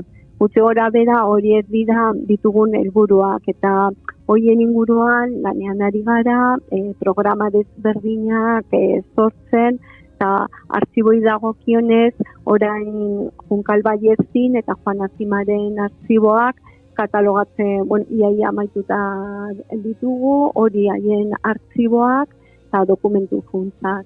Eta hor edonorentzat hori eskuragarri dagoen, eskuragarri daude dokumentu horiek, bai online eta gero digitalizatuta dagoenak konsultatzeko eta artxiboan dauden dokumentuak hemen bertan konsultatu behar dira bai. Dokumentazio lan horretan, topatu dituzue horrela historia bitxiak edo anekdotak, ze jakin badakigu adibidez, Euskal Emakume Artisten historian badaudela horrelako pasarteak ez, Inozentzia Arangoarekin adibidez, esaten zen bere anaiak egin ote zituen gauza batzuk, edo hori uste zen denbora luzez, eta azkenean berak Inozentziak egindakoak zirela ohartu ziren. Horrelako bai, guk orain oso gauza interesgarriak esan dudan bezala, artxiboena hori emakumei dagokienez justo orain ditugu Junkal Ballestinena artista gazteiztarra, bere bizitzan zehar arlo guzti artistiko askotan lan egin zuena, eta 2021 abenduan museoak hitzarmen bat sinatu zuen, Anez Bat fundazioarekin, eta horren bidez doaintza jaso zuen artista arabarren ondare artistiko eta dokumentala. Eta dokumentu funtsa hoie digitalizatu eta katalogatu ditugu, eta dokumentu funtsaren barruan bozetoak, artistaren beraren idatziak, gutunak, argazkia, proiektu eszenografikoak, haren obrekin eta erakusketekin lotutako dokumentazioa, kartela, liburuzkak, eta bere liburutegi pertsonala daude baita, hori besteak beste. Baina adibidez oso interesgarria bere idatziak, berak eskuz idatzitakoak, eta adibidez oso lagungarriak erakusketak hori museoan programatzen direnean, arte erakusketak, gero vitrinetan jartzen dira dokumentazioak, oso kontestualizatzeko obrak edo artista horren traiektoria oso interesgarriak dira. Adibidez askotan agertzen da idatzi horietan nola gauzatu zuen hori adibidez artelan bat, edo nola nazten zituen koloreak, eta gero korrespondentzian artena, adibidez gutunen artean ikus ditzakegu bere harremanak hori nolakoak izan ziren beste artista batzuekin eta erakundeekin. Beti gauza interesgarria, gero daukagun bigarren artxiboa Juan Azimarena da, hori Kuban jaio zen, 1951, gero 10 urte berandutzeago, etorri zen Santanderrera, eta gero, ikasi zuen arte ederrak hori Bilbon, eta hori irakasle izan zen unibertsitatean, eta Juan Azima Bizkaiko, 80ko hamarkadaren hasieran Bizkaiko emakumeen asanbladarekin lankidetzan aritu zen. mugimendu feministaren ikonografian funtsezko papera jokatuz. Juan Azim artistak museoari eman dio bere artxiboa eta dokumento puntz hori guztia digitalizatu eta katalogatu egin dugu. Eta artxibo materialen artean aurki ditzakegu dokumentazio personala, adibidez nola etorri zen Kubatik eta hori hor daukagu bere argazkiak personalak eta gero bere obrak agertzen ziren, agertzen dira erakusketak, gero obra artistikoei eta erakusketei buruzko dokumentazioak, eta oso interesgarria gutuna, kartela, liburuzkoak, argazkiak, batez ere, hori emakumeen asanbladarekin lakidetzan aritu zenean, bagertzen dira pegatinak, berak egindakoak, edo olako informazioa, eta periodo hori urte horiek ulertzeko eta horretazo gauza gehiago jakiteko oso informazioa berazgarria da. Aipatu duzu ez, gero gutunak eta bozetoak eta guzti horiek hartu eta aritzen zaretela adibidez digitalizatzen lan mardula da, baino askotan ikusezina. Harrera ona izaten ari da behintzat jasotzen duzue bueltan ordainean ez dakit mezu polik edo ausporik? Bai, hori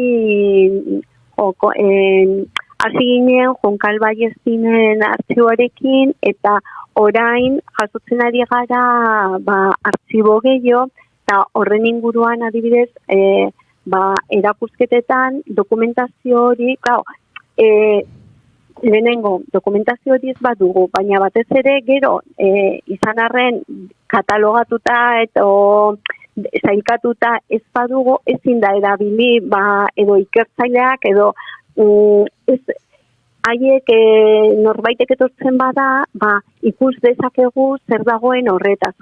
Orduan haien ikerketak egiteko edo erakusketa montatzeko erabiltzen ari dira funtz horiek mordo bat, bai. Ze ona. 2021 urtean Santelmo Museoak baginen bagara emakume artistei buruzko erakustaldia egin zuen.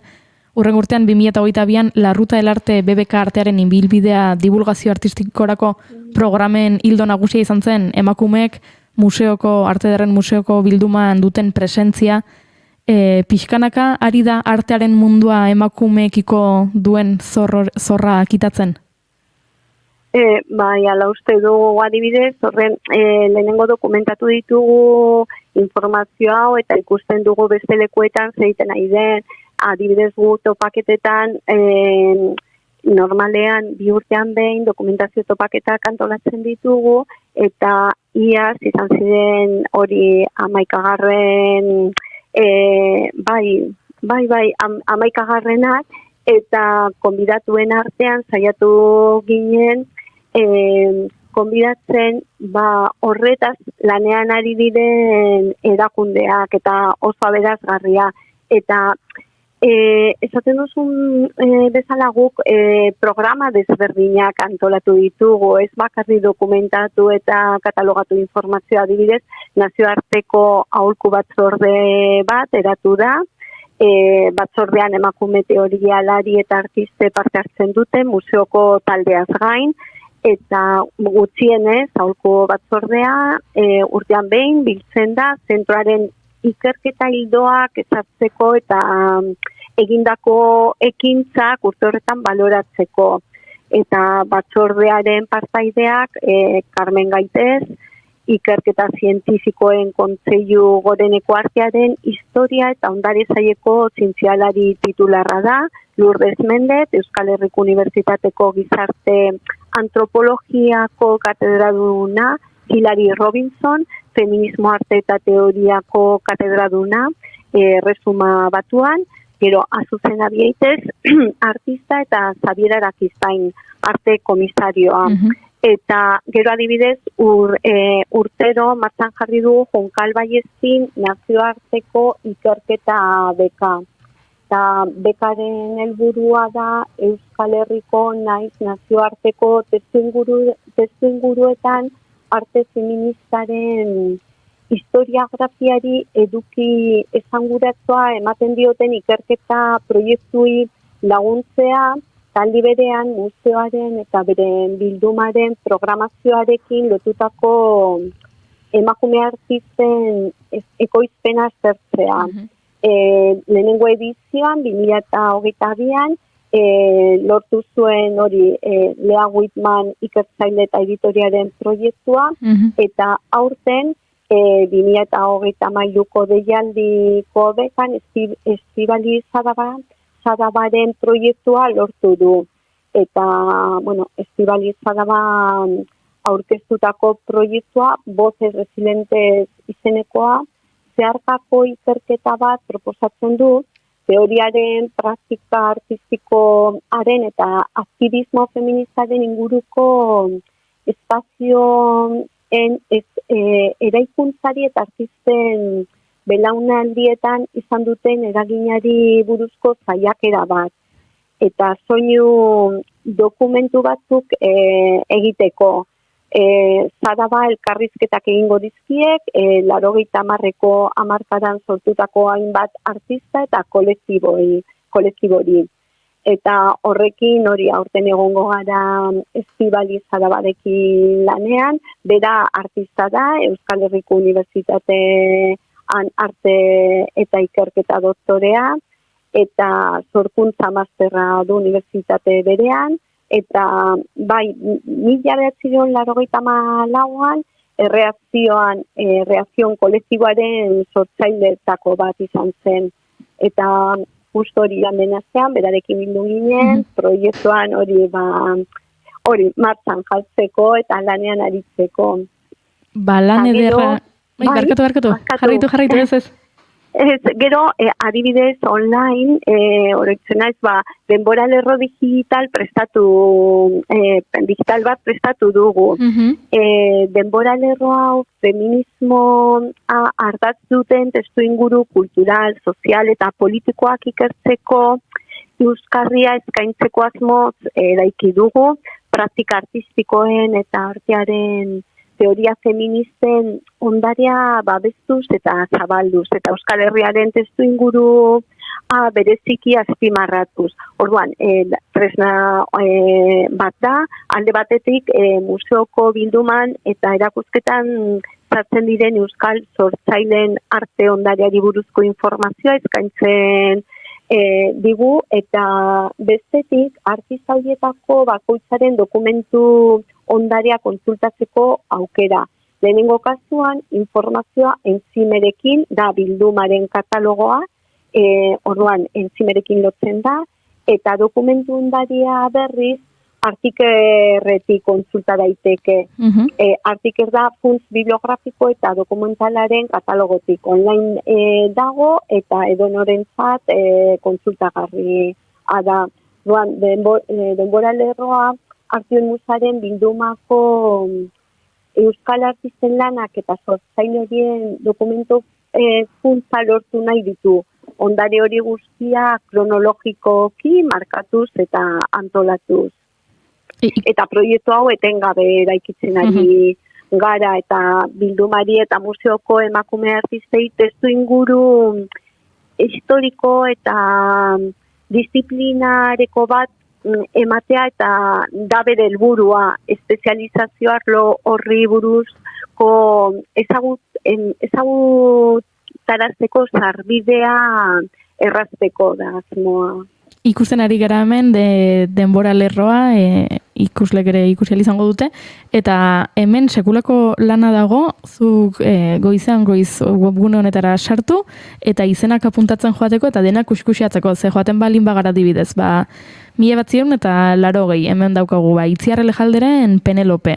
Baina aurrera egiten dugu, eta hemen izen mordo bat, ez? Miriam Isasi, Rosana Antoli, June Crespo, Lorea Alfaro, Izaskun Álvarez, hemen informazio eta izen ugari, beraz, gure aldetik proposamena entzulei, sartzeko kuskusiatzera eta ikertzeko emakume bakoitzaren obra eta historia.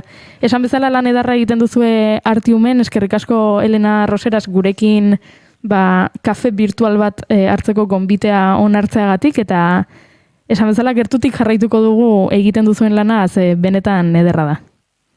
Mila esker zuei egiten dugun proiektuak eta lana horretaz informazioa emateagatik. Mila esker benetan. Beste batean aurrez aurre hartuko dugu kafea, aurrenera arte, Elena. Hurrengora arte, bai.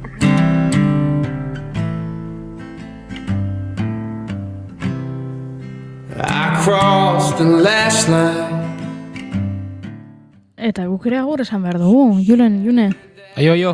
Asteartea pasada? Bai. Azkar bat ez. Azkar batean. Bihar azkazkena eta bihar inaute lorri eta bigarren kafean. Zer da? Ondo? Bale, pentsatzen nuen. Zakit, arraro egin zait. Inok ez ezala pentsa, ez du da nina, inaute lorri eta bigarren kafean. Bihar arratsaldeko 4 eta 5 hementxe, gure etxean, naiz irratian, bigarren kafea, egunero bezala. Bihar arte...